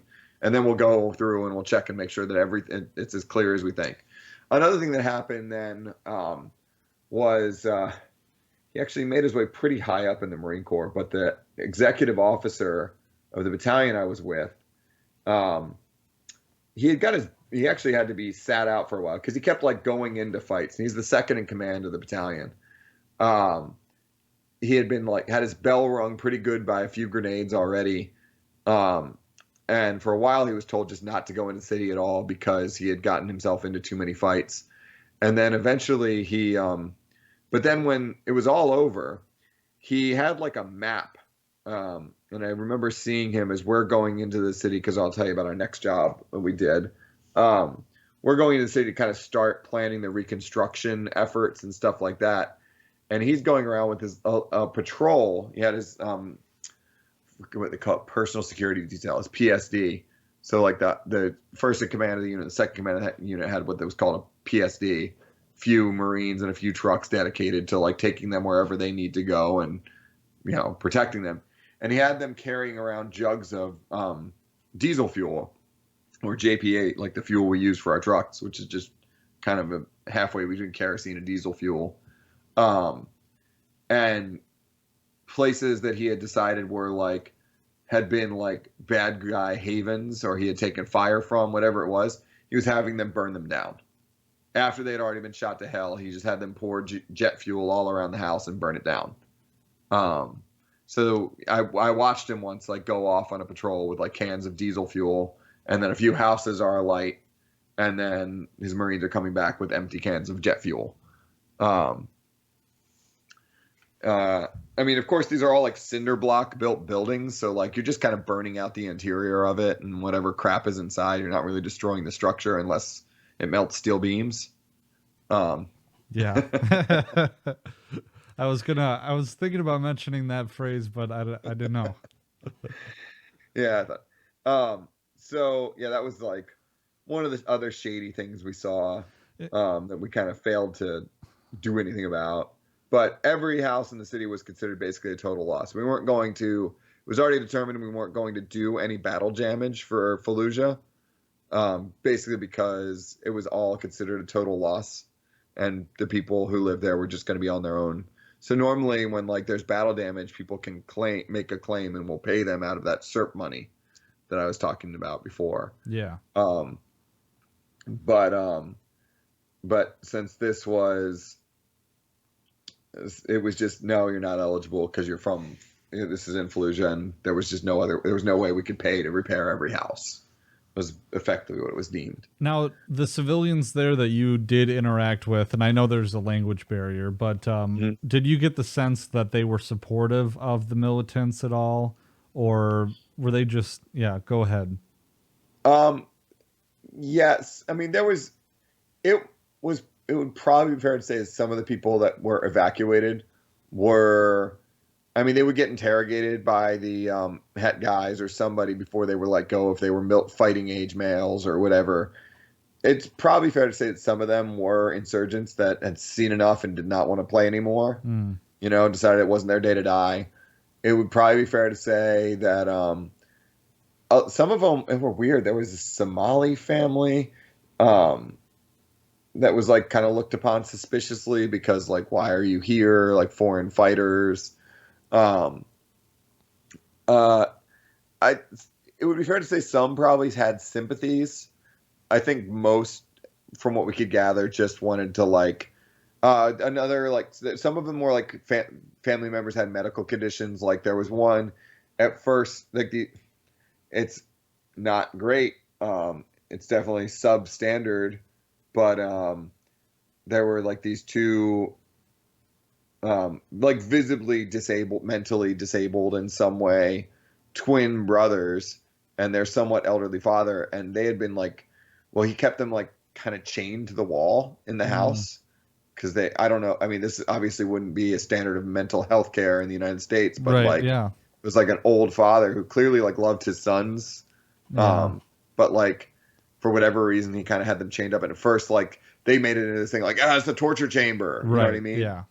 Was the suspicion. But after like talking to them and looking them over a little bit, it was like they were cared for, but this guy couldn't leave. He Right. couldn't take his, something was clearly wrong with them, sons off to a strange place.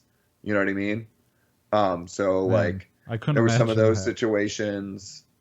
Um, like some people that for whatever reason felt they couldn't leave. Disabled mother in the house that, like, there was this woman with dementia. She peed all over the passenger seat of my truck, my brand new truck. Yeah.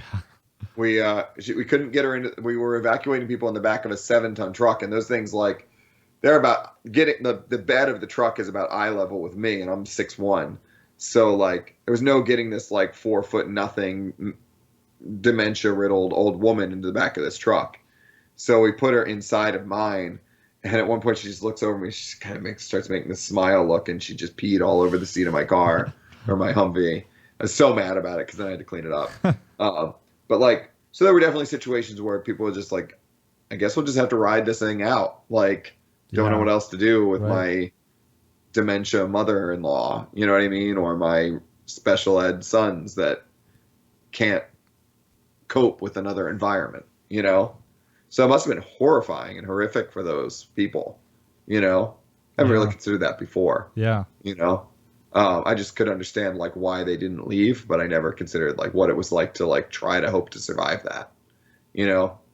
Um, so yeah, then what happened was basically all those people who were forced to leave were not going to be allowed back into the city until they submitted to a biometric scan. They had to give their thumbprint, have their iris scanned, provide a few other forms of ID, get a photo ID that allowed them to enter and exit the city. And they all had to line up on foot and return to the city. No vehicles were allowed in. So Hmm. if they wanted anyone who had left the city and could prove that they were from the city was allowed back in, but one by one on foot at a few checkpoints. And that started on like Christmas Day. So about a month and a half, almost 2 full months after the battle, these people were allowed to come back in slowly one by one. And what we did in that interim period was the water supply had been destroyed. So we got these giant water cisterns installed and filled with water and put on like every major street corner with like fresh water in them. And then we set up what had been a little kind of like janky amusement park in our sector. Yeah. We Where had that. where was that? I'm curious. It's called the Jolan Park. You see that kind of see where that blue is to the left of your screen? Just up from there. Up here, Yeah, kind right of. down, down. Oh, where's your cursor? I lost it. Oh, I'm sorry. So Over. right there, where your cursor just was. To the right, to the right, Okay. to the right. That open area there. Zoom in Right on that. here. Okay. Yeah. So you can see there's some like amusement things. This is a pretty old picture. Yeah. There was a Ferris wheel.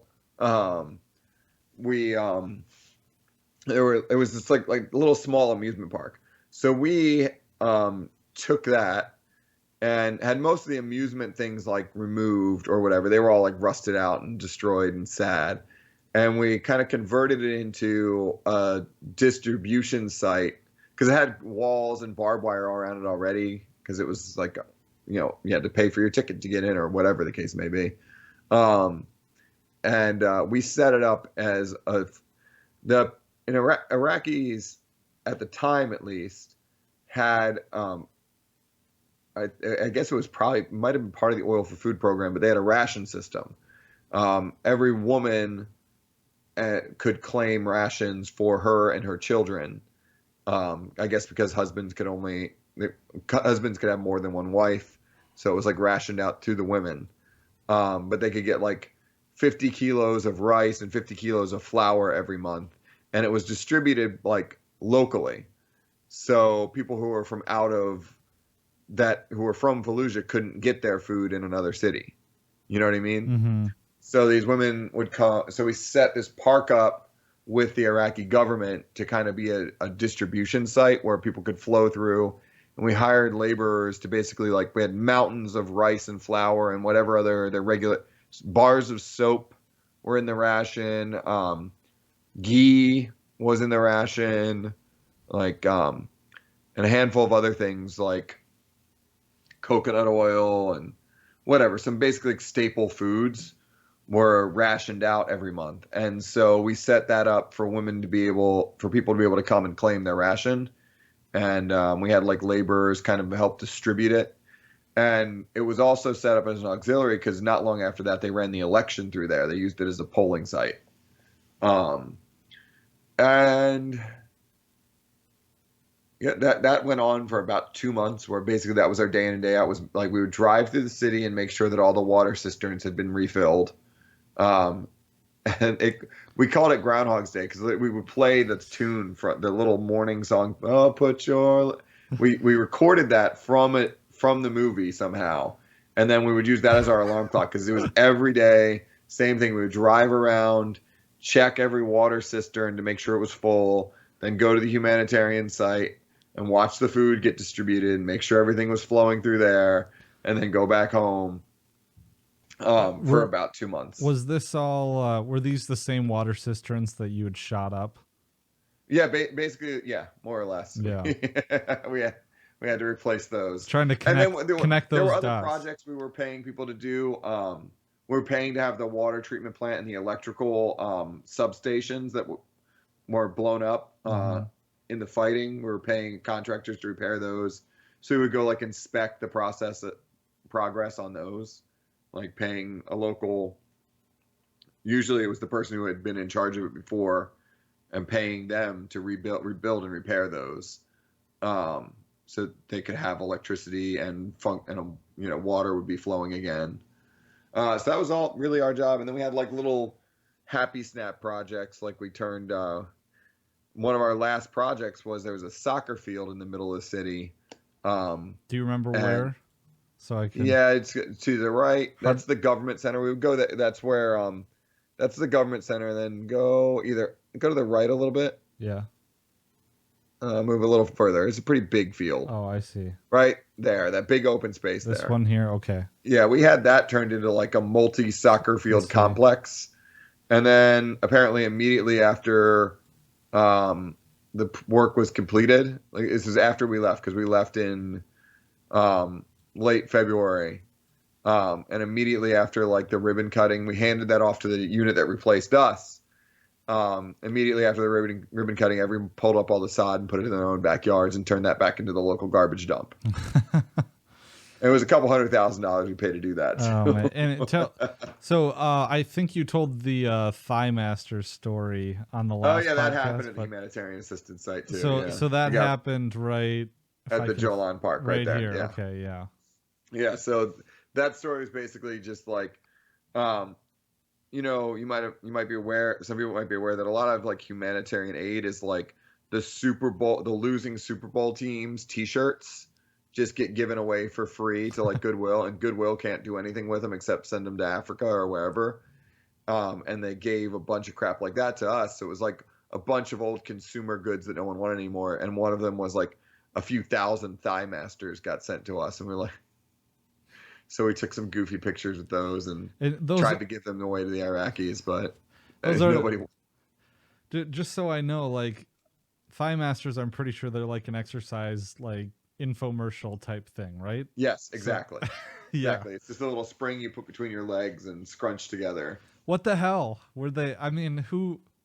It's just like a company trying to get a tax write-off by giving junk away they can't sell. Yeah. So they just give it all away and probably get a charity write-off for giving it, and then it got sent to us as like an aid package to the people of Fallujah to tighten their refugee buns and thighs. Oh man, like just the absurdity of it all. It's just. So I'm sure you had a lot of fun with that. Yeah, we did. Yeah. We did. I mean, you can't help but make fun of that. Yeah.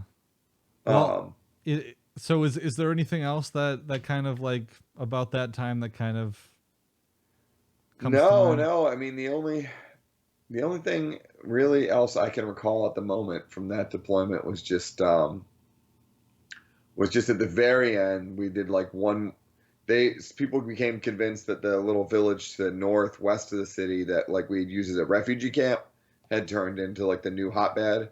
And so we did Okay. like a short clearing operation through there again, where we like took over a little school that was there and stayed there for a few nights. And that was like our last little thing we did. Um, eh, um, and other than that, I don't recall anything else super interesting that happened. Okay. Um, And but yeah, so that, and then, afterwards, it wasn't like kind of a Vietnam situation where you would clear like Hill 580 and then you just turn around and leave, and then the I don't know, the VC or the NVA would just come back and reoccupy it. well, so that was the idea behind this like intensive like search that everyone had to go through to come or leave the city. Right. Um, and I don't know, that continued at least for another year, where like um, the city kind of revived a little bit because I went back there on my second deployment briefly. I guess that's a good epilogue. Is that I wasn't stationed there. I was at Camp Fallujah at first, and then for a little while, and then they needed more people further out west. But while I was at Camp Fallujah, I was part of the headquarters. I wasn't actually I wasn't with the team that was responsible for Fallujah, but my best friend from my first deployment was with the new unit that was responsible for Fallujah. And so I managed to finagle going on a few trips into the city with them. Um, and, it was pretty remarkable how much it had revived. It seemed like people had mostly gone back to normal. Um, the one of the trips was just I was like extra muscle to there are lots of pensioners, a pretty robust pension program for Iraqi government employees too. But of course, there's a security issue. So, like, the monthly pension cash had to be delivered by the Marines to the bank under like several tanks worth of security. And then we would have to carry these giant bales of money into the bank. Um, so I went into the city once for that a year later, and it was like booming compared to what I would have possibly imagined. But I think still at that point, anyone in the city had to be like a resident with a resident ID and had to be searched and their whole vehicle searched to come into, or I guess when they were leaving the city as well. Or maybe only on their way in. They had to have their whole car pretty thoroughly searched. So they tried to avoid a little bit of that, like chasing your tail security wise, giving up territory, and retaking it. But Mm-hmm. there were definitely, my friends, some of the areas around the city were still pretty bad because the major in charge of his team leader got shot in the jaw, up in an outlying little village called Garma. I went on the patrol to there with him too. The sniper threat had increased a lot by that point. IEDs were a little bit more technical at the time. By our first deployment, they were like what they called command wire, just basically a battery and some electrical like speaker wire Mm-hmm. connected to usually like a surplus explosive, like an old mortar or an old artillery shell. In the first deployment. By the second one, they were getting these more advanced things that would be maybe triggered by a cell phone or by a radio. And we had like some jamming equipment to try to jam radios that were near us. And then the sniper threat really developed. So by this, and this is probably more talk for the next one, Yeah. but yeah. So as an epilogue to that, yeah, we left in early March, maybe late February of 2005. We had kind of like pretty much seen this every building in the city kind of heavily damaged, a lot destroyed, no people in the city except for like a handful that were like that had decided to move back in. And a year later, I'm back, and it seems like it's fully populated, um, and but not very secure. There were still lots of people getting shot, lots of Marines getting shot, mainly. Using kind of relatively sophisticated sniper. A lot of like, well, again, this is for the next Mm-hmm. one, but yeah, just leave it at that. Sure. Like they, Well, yeah, and one of the things I remember, watching like the History Channel special on the Battle of Fallujah was when I was younger, but talking about the sniper battles that took place in Fallujah. Hmm. Of course, you had the door kicking and all that stuff too, but Hmm. Yeah, I guess that you did ask about weapons too, and I'll shoot you some pictures and you'll be able to add them or whatever. But the you wouldn't believe the weapons that were found in the city. I mean, there were definitely a lot of bad guys with a lot of weapons yeah, in the city. So it's not to say we ever belonged in Iraq in the first place, and it's not to say that some of those people just legitimately didn't want these invading force out of the country. hmm You know what I mean? That there might have been some legitimacy to their cause, but there were also definitely a lot of people that like probably you wouldn't want to meet again. You right, know, yeah, I'm sure, uh, yeah, yeah, it was look, and I think that's why Fallujah kind of keeps an epic lore in the Marine Corps. Is it's still kind of considered a good battle. That there hmm were no that most of the civilians, if not all, were out, and it was nothing but bad guys, and it could be a clean like nose to nose fight that we won. You know what I mean? Was the idea, right, and and that's probably why everything else is relatively messy because haven't been these operations as much where a whole city has been surrounded for months on end. Everyone is encouraged to leave, and we're thoroughly convinced that everyone who's still in the city is there to fight us. hmm You know, there haven't been as many situations like that, and people have been looking for things like that.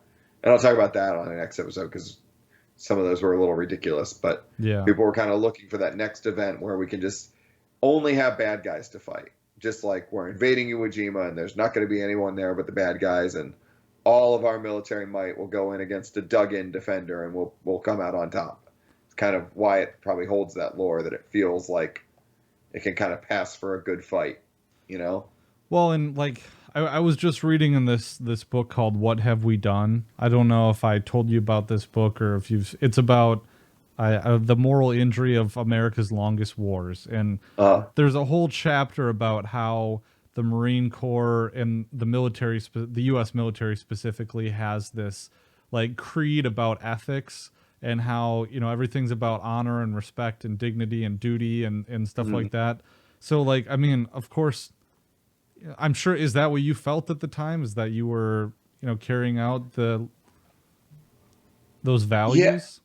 yeah, and it didn't hurt that like there were a lot of other teams that we just I guess I never didn't say it, but like I really feel like I did hit the lottery in who my team chief was. He's still every single person that the six people on my team plus our interpreter were all people that are still an important part of my life. Mm, And that's not true of most of all of the other teams.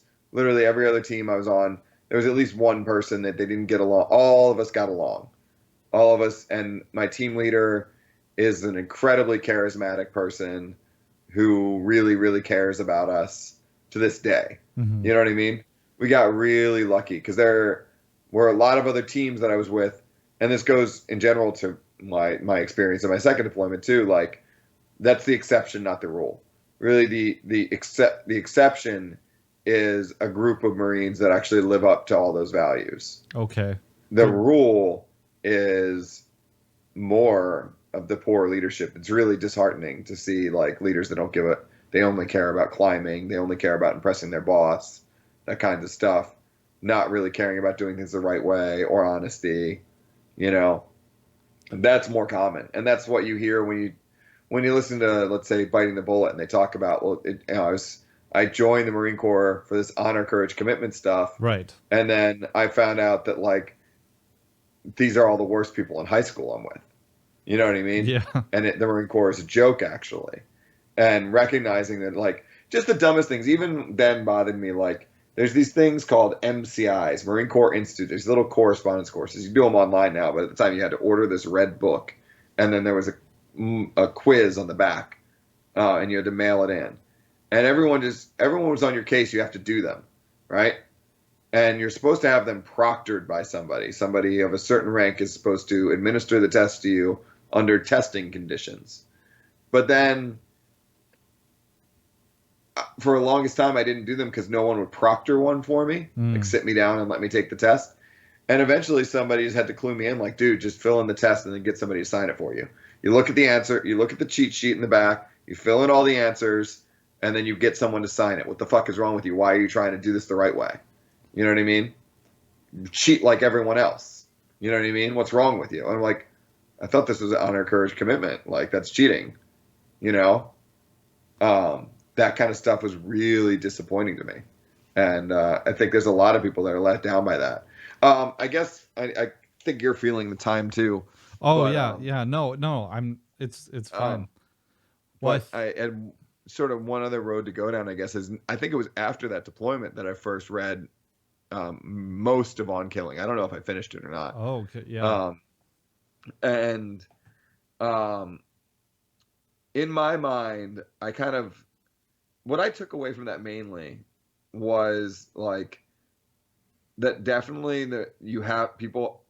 What I took away was interesting. It was actually I came to believe that like there was a part in that book where he talked about like fetish, or it might have been a different book that I kind of was reading at the same time about how things that are taboo become fetishized. So, and how things that like used to be a normal part of everyday life, like killing was a somewhat grisly, unfortunate, like you had to kill the chicken to eat it kind of Right. stuff. Yeah, yeah. Yep. That's in the book, right? Yep. Yeah. So, and that was sort of it's a grisly, unfortunate part of life that people become conditioned to. So my thought process at the time was along the lines of like, well, I think maybe the problem, the prevalence of PTSD is just that we're not immunized mentally against killing, and that's why people are having so many problems. Is just that because we never see because it's not a part of our life regularly, unless you're a hunter and you've gutted a few deer before or whatever. You haven't done that much killing and dealing with gore to really have the coping skills for it. And I also kind of went down this road of like, I kind of thought that that's why, and this could be in the book too. You could tell me that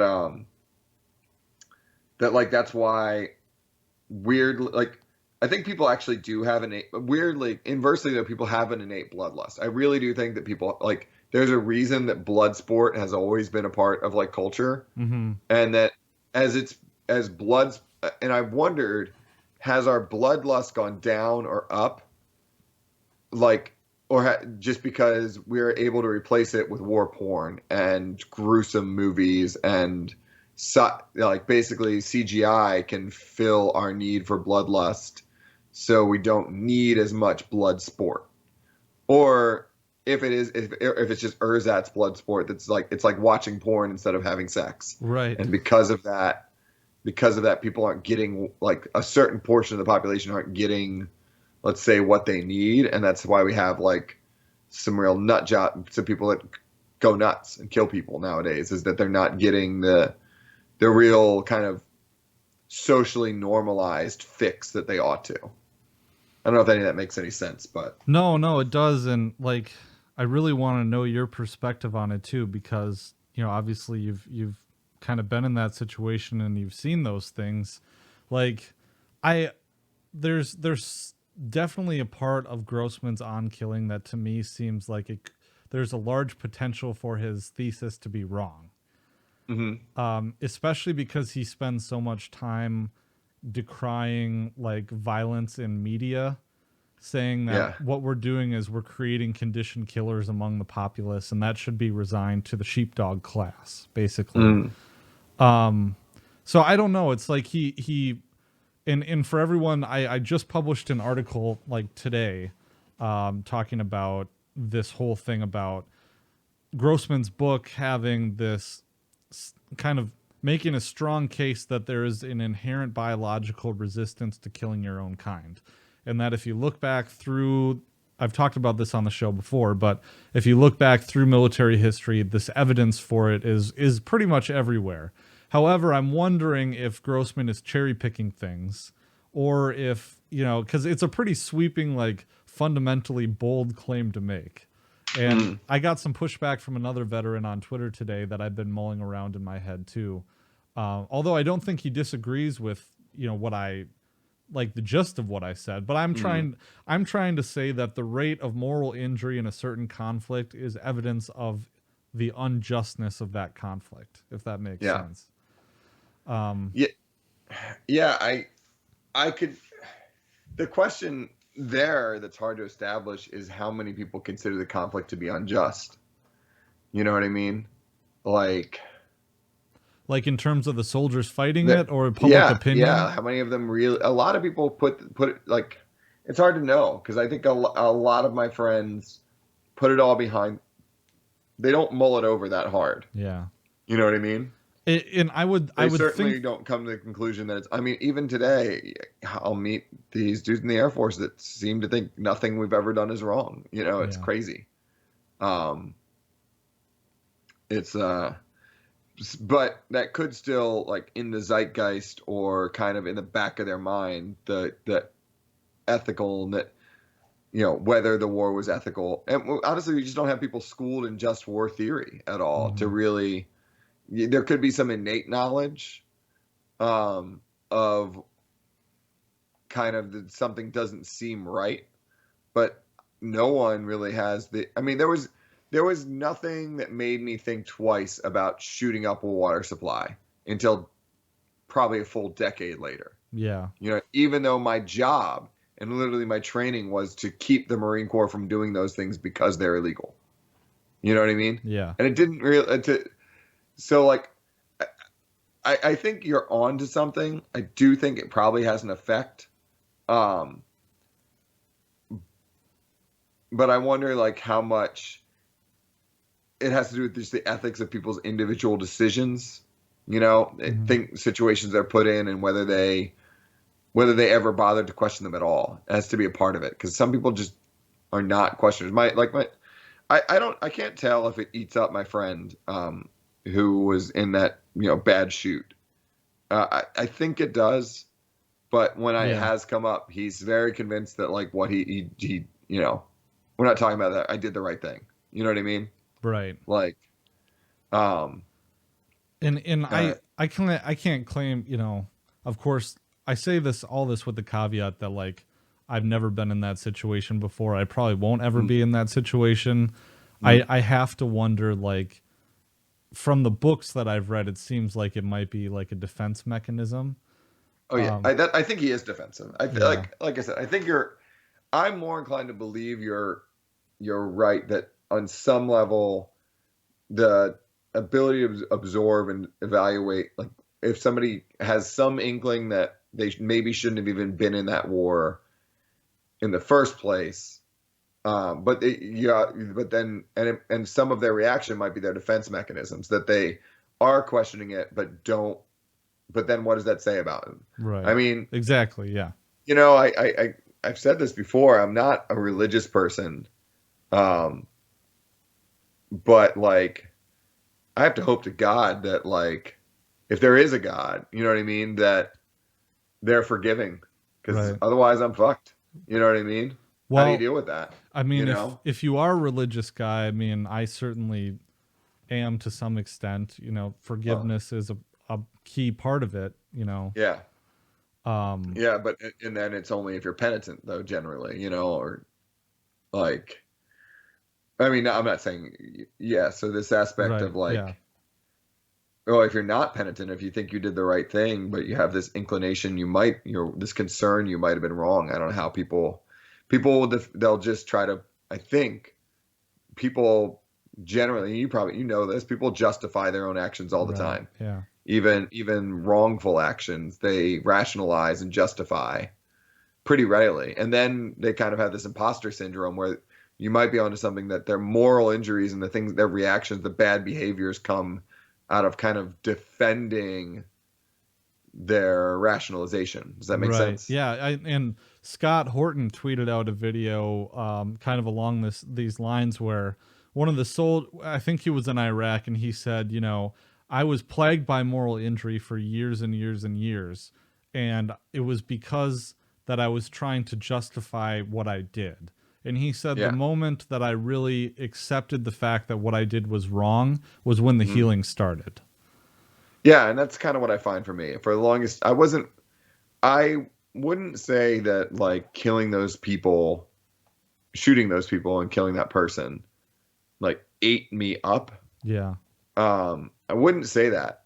But when I recognized it for what it was and kind of it definitely gave me like a lot of I don't know, clarity, kind of peace of mind a little Yeah. bit. I wouldn't say anything was really bothering me. That wasn't something that it would come to mind as like, man, I did something terrible or wrong here. Um, wasn't crying myself to sleep at night over it. I wasn't thinking about it all the time. But kind of when I came to recognize that, like, we shouldn't have, like, it wasn't this guy's fault. Because for a long time, if it did come up, I was like, well, he shouldn't have, like, how did he not recognize he was in a war zone? Right. You know what I mean? Well, there's a And when I certain, finally recognized it wasn't his fault, yeah. and it wasn't really my fault either, like, it was, yes, we could have done things better. We could have had a million signs down the road saying battle ahead, turn around, in every language. And the military developed all these different ways to shoot. Funny story. So after they got rid of the idea of shooting grenades, they had people shoot basically little fireworks. These what they called a cluster. It was a signal flare. It's about this big around and this long. And by the end of our deployment, they had people shooting those. But there's also this kind of signal flare. It comes in the same little tube. You hit the bottom of it and it shoots out.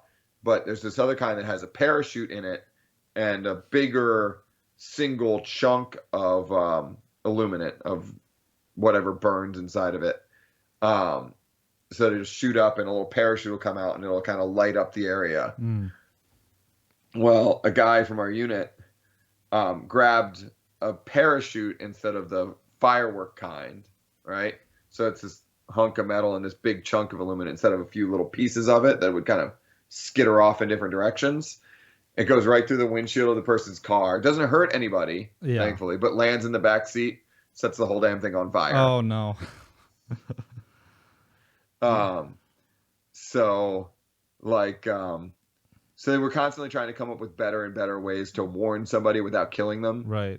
That we had not yet alighted upon. It took another, let's say, till 2008 or 9-ish till they kind of like perfected a reasonable pattern of like standard. By 2009, there was this reasonable pattern where everyone had these little firework things that you could shoot and a system of that was kind of standardized across the services to warn somebody before you shot them. That more or less worked with minimal chance of killing an innocent person, but it was still a lot in 2007 and 8. But I came to kind of recognize that wasn't really my fault. Just that the military probably should have. This is stuff they could have worked out decades ago. Right. Well, I mean, if what's you're the system for warning somebody, you know what I mean? Yeah. But it was never a priority, Well, so go ahead. Oh, I'm sorry to. No, you're fine. The other things, I mean, I thought about this. There's this book called Killing in War by Jeff McMahon. And I think that's his name, but it's an Oxford book where he takes just war theory and because just war theory kind of lies on this foundation of like the moral equality of combatants is that, if you're a grunt on each side, it doesn't matter who's the aggressor and who isn't. It's kind of like, sorry, my camera battery died, but it's kind of like this idea of like, no matter what side you're on, who's in the right or who's in the wrong, you're both in a war and you're both trying to kill each other. So you're morally justified in killing the enemy. Even if you're fighting an aggressive war. And he argues, I think pretty convincingly, that it is morally wrong to kill the enemy if you're fighting an unjust war. Well, and this kind of, I started coming around to this "Are we the Redcoats" somewhere on my second deployment. So we'll talk about that maybe more next time. But like, if we're the Redcoats, like I also started coming around, and in a similar note, by my maybe early maybe a little bit in my first deployment, but definitely more in my second and 100% by my third, you know, we would get really upset when little kids would throw rocks at us. Those little bastards, da da da da, you know, and like, and it would be this sign that the neighborhood is hostile, and that's probably true. And also, you know, a funny thing is, Marines have a habit of teaching kids to say "f you," like because it's funny to see Right. little kids say like that don't know words in English, to teach them to say that and to give you the middle finger and stuff like that. So you'd be driving through the neighborhood, and the unit before had taught all the kids to say "f you" and give them the middle finger, and then you get there and you're seeing that, and they're like, they're hostile, you know. Right. And then definitely throwing, like, some Marines will be little shits. They would toss piss bottles to kids instead of water, or or throw candy as hard as they could at them, just for sport, you Yeah. know. And then when kids were shitty back to them, they would be all butthurt about it. Right. And so it was definitely by my third deployment that I was like, when kids are throwing rocks, you just need to be the bigger, like. And I know this isn't the same thing, but it's kind of related, because there was this mentality like, oh, if they're throwing, and you see this with like Israel or stuff like that, like they're throwing rocks at us. It's like, Right. motherfucker, you're in full body armor and you're a full grown man. Right. You and I started coming, definitely by my third deployment, to this conclusion that, like, you know what, I did join. Let's say to be, I never would have used this term. I'm going to use it now because you used it. To be the shepherd. You know what I mean? You're right. Yeah. I did join to protect the weak and be the strong kind of stuff. So what the hell is wrong with me that I'm freaking out that some kid threw a rock at you? Like, I would be chiding Marines at this point. Like, get over it. Like, a kid threw a rock at you. You're a 240-pound man in full body armor. Why are you upset by this? Mm-hmm. You know what I mean? Like, just walk away. It's a kid, you know? Like, kind of just being, and that kind of went on to, like, in general, I started to come, because we had all these civilian casualty incidents where we were shooting civilians, you know? I guess this is the last part, or what I kind of came around to was like, you know what? All of these, like, Marines all the time would be like, shoot first, ask questions later, or like, better be tried by 12 than carried by 6, because better to take the risk of shooting an innocent person than make the mistake and have an IED go off and get your whole squad killed, would be like what they would say. And it's like, you know what? We're here, like, the mission here, supposedly we're kind of policing this country. We're taking the risk. You didn't have to come here and take this risk. You've assumed a risk. So, and this civilian here hasn't at this point, which kind of has to do with that equality in warfare, and recognizing this inequality, that no, we're here by choice. They are not. We have assumed a risk.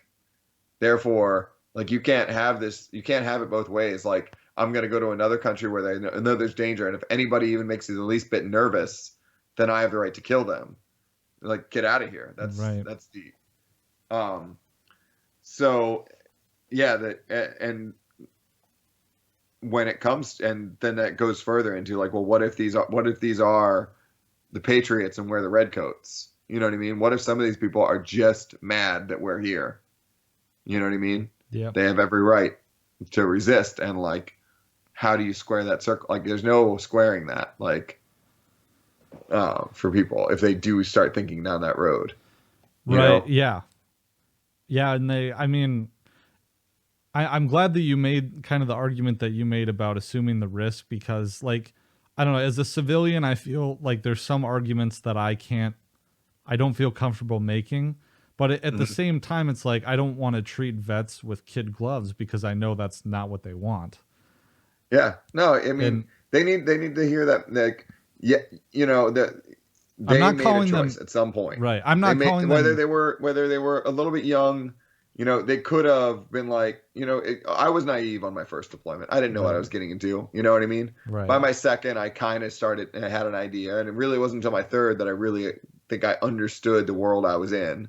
You know, so like, most kids maybe don't get that far along, but like, yeah, that at some point you got to recognize that you're like, Marines will bitch all the time about not being treated like full grown men. They have to, you know, a 25-year-old man's going to ground me because they found a pube on my toilet seat on Thursday morning. You know what I mean? Yeah. That's not this. They're treating us like children. You know what I mean? Like,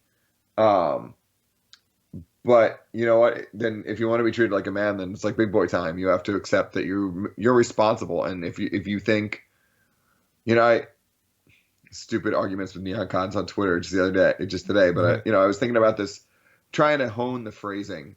But I was trying to hone the phrasing of like the idea that a an action you have to be told or forced to do has no moral weight on you. It doesn't confer any. If you're told to, if you have to be told to help John Brown fight slavery, you know what I mean? If you Oh, have to right. go, if you have to be told to go help fight slavery, then you don't get any moral credit for that. Right.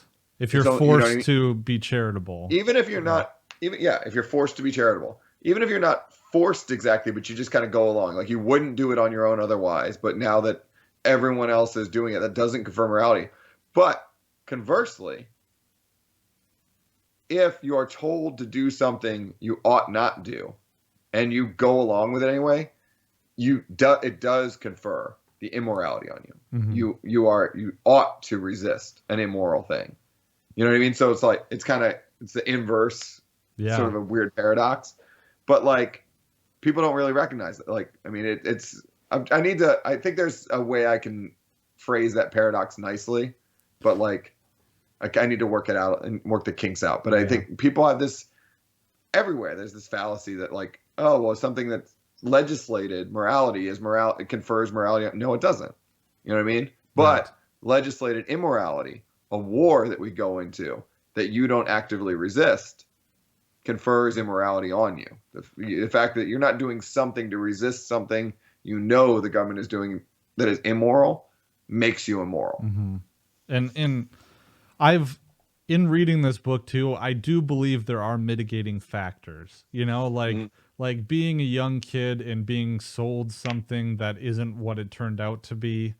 And n- there's there's no way to know, like, so in the law there's this thing called mutual mistake of fact. And so if you're having a contract with someone and you both are mistaken about what you think the contract is, like if there's no way to know what you're pledging, there's no way a contract can be made.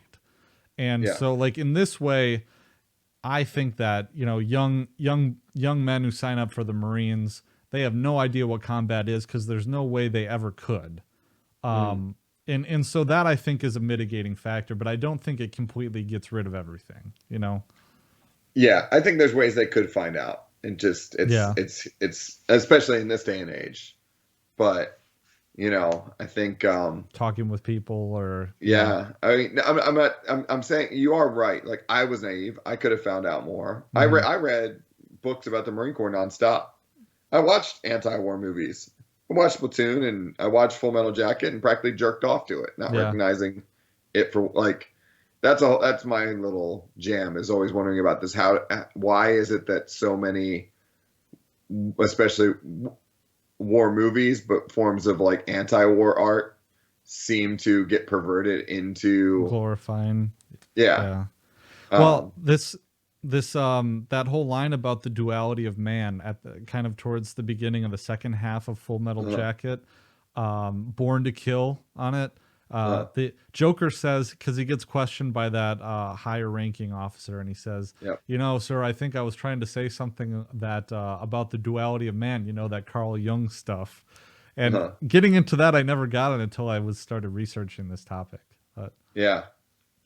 Yeah. And it's really, I do wonder, for, and you do wonder how much, I think I'm hitting a point where I yeah, me can't be me too too. coherent, but Sorry, man. as far as, what you're riffing on about, like, it is a big question as to throughout time and throughout culture. Oh, and sorry. Like, do people have to be built up into warriors, or are there people that just do want to kill? You know what I Hmm. mean? Like, and I wonder a lot too. This is another idea I'm working out the phrasing of to make it smooth. But I've really kind of come to this position that like thinking about, kind of centered around like arguments about Hiroshima and stuff like that, but going further down with it, that I've kind of come to the conclusion that like one aspect of, let's say, an honorable fight is like risk taken on both sides. If that makes any sense. Yeah. Like, I'm sorry, like drone wars are an incredibly cowardly way to fight. You know what I mean? Like, there's just no summary. I don't know exactly why it is, but there's nothing good or right or moral about attacking someone from a distance at no risk to yourself. Right. You know what I mean? No matter, almost no matter how evil they are, you know? And that kind of relates to this idea of like well, maybe why there is moral injury among people that aren't really directly connected to the fight, but also this idea like, is it even more like you were talking, I know, in when I was listening to yours, were you talking about crew serve weapons and all that? Right. And it is true, like a lot of the killing that is done is by, 500-pound bombs, by airstrikes, by pilots that will go home. It's not Korea where they get to go home and sleep with their wife at night.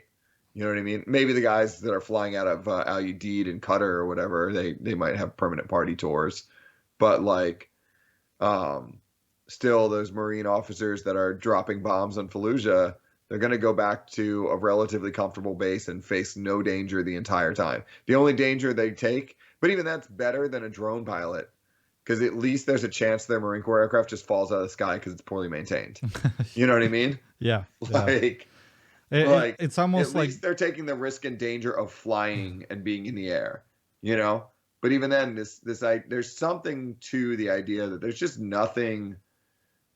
It'd be one thing if there was a air-to-ground threat or enemy aircraft to fight against, but if you're fighting with this overwhelming advantage and no risk to yourself at all, like it's cowardly. There's gradations of it, obviously, from dropping a bomb on someone from the other half of the world to fighting nose to nose with knives. There's obviously gradation between those, but I wonder to what extent that makes people question their actions as well. Kind of inversely, like you were saying, the more distant you are from the actual killing, the more it's a part of a system. You can diffuse responsibility, but at the same time, the more it is a system of killing and the more secure it is and less risk there is, the less you can really consider yourself to be a moral actor or a warrior. You're just a functionary of killing, kind of. You're plugging in a GPS coordinate and dropping a bomb that somebody else built. Your job is just operating the aircraft from point A to point B, right, and hitting a button. In a way, it's almost like burning ants with a magnifying glass. Yeah.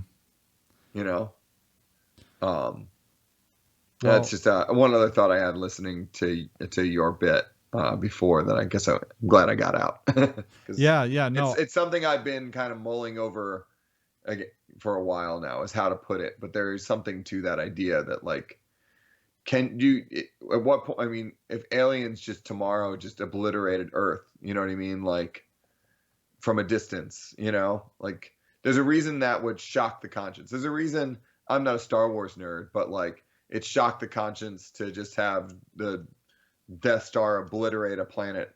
You know what I mean? Right. Yeah. It's not just that civilians were killed. It's that you just acted from a distance with no risk to yourself. There's a great part in. We should probably end it here. Yeah. I love this topic, though. I mean, it's so interesting, and to hear everything that you have to say is just like, I've been interested in this since I was a kid, because like we were talking about in the first interview that we did, like, I didn't come from quite as a military background with you, but like my grandpa was a World War II hero, and that kind of stuff. But it's like, and I totally forgot what I was going to say. Oh, Grossman talks about in his book about like the rape of Babylon, and could you imagine, like, is there a moral difference in an army coming and raping and pillaging a city and slaughtering civilians by the thousands at knife point, or us dropping an atomic bomb on Hiroshima? It's like, it's kind of a mind fuck. Yeah. It really is. Like, it's kind of hard. It's hard for me to imagine it. That's one thing I've never really quite been able to wrap my head around. Is like, and sorry, this is going down a different path that Hmm. was for another time. But the prevalence of rape in war, Yeah. I don't comprehend myself. You know what I mean? It seems to be a ubiquitous feature of war even today, but definitely like rape in war zones, and I don't quite get it. Like, it's not something that I think ever would have occurred to me in Fallujah to be like, I can have my way with this woman. You Right. know what I mean? In some Um, in some way, I think the explanation Grossman comes to is that there is an intimate link between sex and killing, and he has a mm, whole chapter about this. And I don't know if it's like a Freudian thing, or I think it has to do with the, like, there's a connection between the act of penetrating someone else's body mm. and the intimate feeling of it. I will say that there was this, and I chalk this up to propaganda, honestly, but I really felt borderline. I honestly expected that when I came home from Iraq, my first deployment, that I was that every woman was sort of obliged to throw themselves at me. Mm, Like, I was very disappointed that, like, in fact, I lament I was in a bit of a dry spell because I had this weird like expectation that, like, I'll just say that I was just in Fallujah and every girl at my university would just jump onto me. right. You know what I mean? And I was like kind of shocked and disappointed that they didn't. You Well, know what I that's what mean? you okay. So Um, you grew up watching. I mean, you didn't see Band of Brothers at the time. Maybe you had, maybe you hadn't. But all mm. those things about VE Day and VJ Day coming home and that being the Yeah, case. well, I think it was kind of like every like war movie start like before the big battle there's usually a sex scene. You know Right. what I mean? Yeah. And I think the connection there also has to do with it's kind of that time preference thing. A little bit of like, well, if I'm gonna die, I need to get Tomorrow. laid Right. first. Exactly. You know what I mean? Yeah. Like, and I think somewhere in my mind I translated that, well, I went to war for you. I did have this entire like I went to war for you. I don't know what I thought I was fighting for, but I really thought that I did something for all the women of America, and I guess the men too, but I wasn't very concerned about them. Yeah. And they owed me something. I Right. really did have that feeling. It It was makes. I probably mean, it was pretty gross, probably. it makes sense. I don't know that I ever articulated in those words to a woman, but I had it in my head that Yeah. like this was something that should just be understood. You know what I mean? Hmm. Um, so you might be onto that. He's probably onto something there, but I never really felt like that was maybe if I really felt like I was liberating the people of Iraq at that point, I might have felt that I was owed it by them.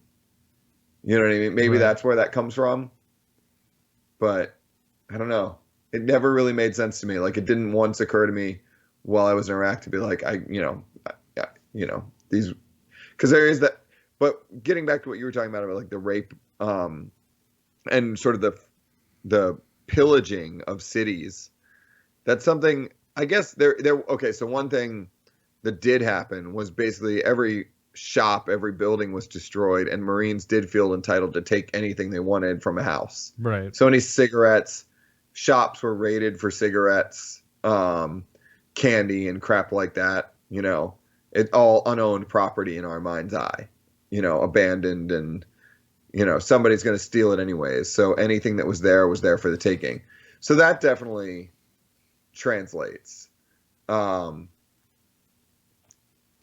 and but and you're right that like it is weird that on the one hand, like those historical incidents where one of the ones that I always like to point out is during the Boxer Rebellion, the Japanese were somewhat horrified at what the Westerners did to the Chinese cities that they took, Hmm. because the Japanese were kind of a upcoming imperial power, but this is in the late 1800s, maybe early 1900s. And it was in Smedley Butler's a biography of him called Maverick Marine that they mentioned specifically that like the raping and pillaging and just wanton murder of everyone in the city that went on. It was like orgy of violence for like 3 days of just retributional imperial violence. It was basically a punitive campaign for these upstart cities. Even the Japanese, who we constantly castigate for the rape of Peking, those those junior Japanese officers were the generalship during the rape of Nanking a few years Right. later. You know what I mean? The officers that saw and learned from our imperial armies, they were the junior partner on this expedition and saw us rape and pillage cities. Then were castigated for doing the same thing in the same place just 2 decades late, 2.5 decades later. You know, um, and even that, like it said specifically, like even the Japanese officers were horrified at what they saw, Marines and French, the Allied Expeditionary Force there doing, you know.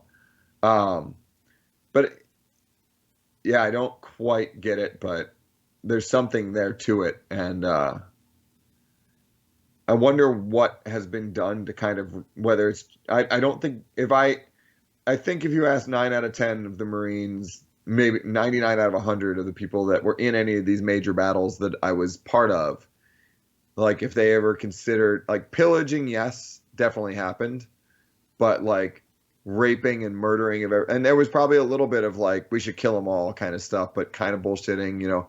It was a little bit of like this guy can't be trusted. He's definitely an insurgent. We should just kill. Like I'm sure that went through people's heads, but it certainly wouldn't have been, oh, we should just kill everyone and kill all the men and rape all the women. Right. Like, I don't think that would have crossed anyone's minds in those terms. And I wonder what has happened, thankfully, I guess, in modern warfare that has generally removed that from the psyche, like the psychology of war. Or is it latent and I just don't know it's there? That could be the case. I mean, there's the big publicized problem of rape, just within the U.S. military. Yeah. Um, Yeah, I think that's a different animal, yeah, but it could be related, sort of. I'm sure it is. Yeah, because it's not a conquering kind of thing. But Yeah. yeah, well, I should let you go, man. Definitely, we'll pick this up. I think we should. The mind fuck. I wonder if it was a mind fuck for you of like, okay, well, I'm leaving Fallujah, and then what? Within 8 or 10 hours, you're back in the States. Yeah, that was it wasn't so there's a little bit of time because it's like we had a few days of waiting in Fallujah and then a few days of waiting in Kuwait and then a few days of waiting in Taqadum, a few days of Ah, waiting in Kuwait, a few days of waiting and then a few days flight home. And then yeah, you are home. Um, and the Marine Corps kind of has a decent program for like, okay, well, you have to stay with us for reservists. You have to stay with us for like a month, and then you can go on your own way. Um, and I just kind of went back to a college life, and it wasn't exactly a mind fuck. It was more like I just came home with a ton of money in my pocket that I hadn't spent for a year, and going back to college wanting to uh, basically cash in on my the freedom I paid. I fought for your freedom, so give me sex, and I'll buy all the beer for all the people. And I'm going back in a year, so you know I'm just gonna be. I kind of made it my mission to like be the life of the party and like enjoy life as much as I could in that time. mm-hmm. You know what I mean? Yeah. Yep. But like a quite debauched life. You Yeah. know. Well, we'll Not exactly what you'd call a good life. we'll explore that as much as you want to. How about Yeah, that? yeah. All right. Well, tell people where they can find your work, and then we'll look forward to talking about your second deployment. Okay, yeah. If you hung with us for this long, I hope you enjoyed. It's been a ride. It's an oral history. This is super important. Yeah. So you can find me at MDVet number 4. So MDVet the number 4 on Twitter. You can also find me at Anti-War Podcast. And if you pull that up on Spotify or whatever your podcatcher is, there you should get. There's 10 pretty good episodes I think that are out there that have been kind of sitting around for a while. Some of them are part of my story, and then there's some new ones forthcoming. I will have a new one out very shortly, probably within a week. So that's at Anti-War Podcast on Twitter, and the name of the podcast is Why I'm Anti-War. It seems like people don't have too much trouble finding it. So You have like the coolest logo. I have your sticker. It's in the other room. I should have grabbed it, but yeah, I love that logo. it's awesome. Ludwig von Mises Pieces made that for me. Awesome. Yeah. So support his work. And you can buy mugs and whatnot from like the Spreadshirt link on my Twitter handle of that logo if you guys like it too. Yeah, it's really cool. Yeah, or if you come on the podcast, I'll mail you one. There's a goodie for you. If anyone wants to share their reasons for anti-war, somewhere in this pile of junk in my basement, I have 50 extra stickers, and I mail one to everyone who comes on. Well, I still owe you. An appearance. Not to invite myself on, but I know you asked me a long time ago. No, yeah, please, anytime. Yeah. Yeah, right after this. Right. We'll do it. Okay.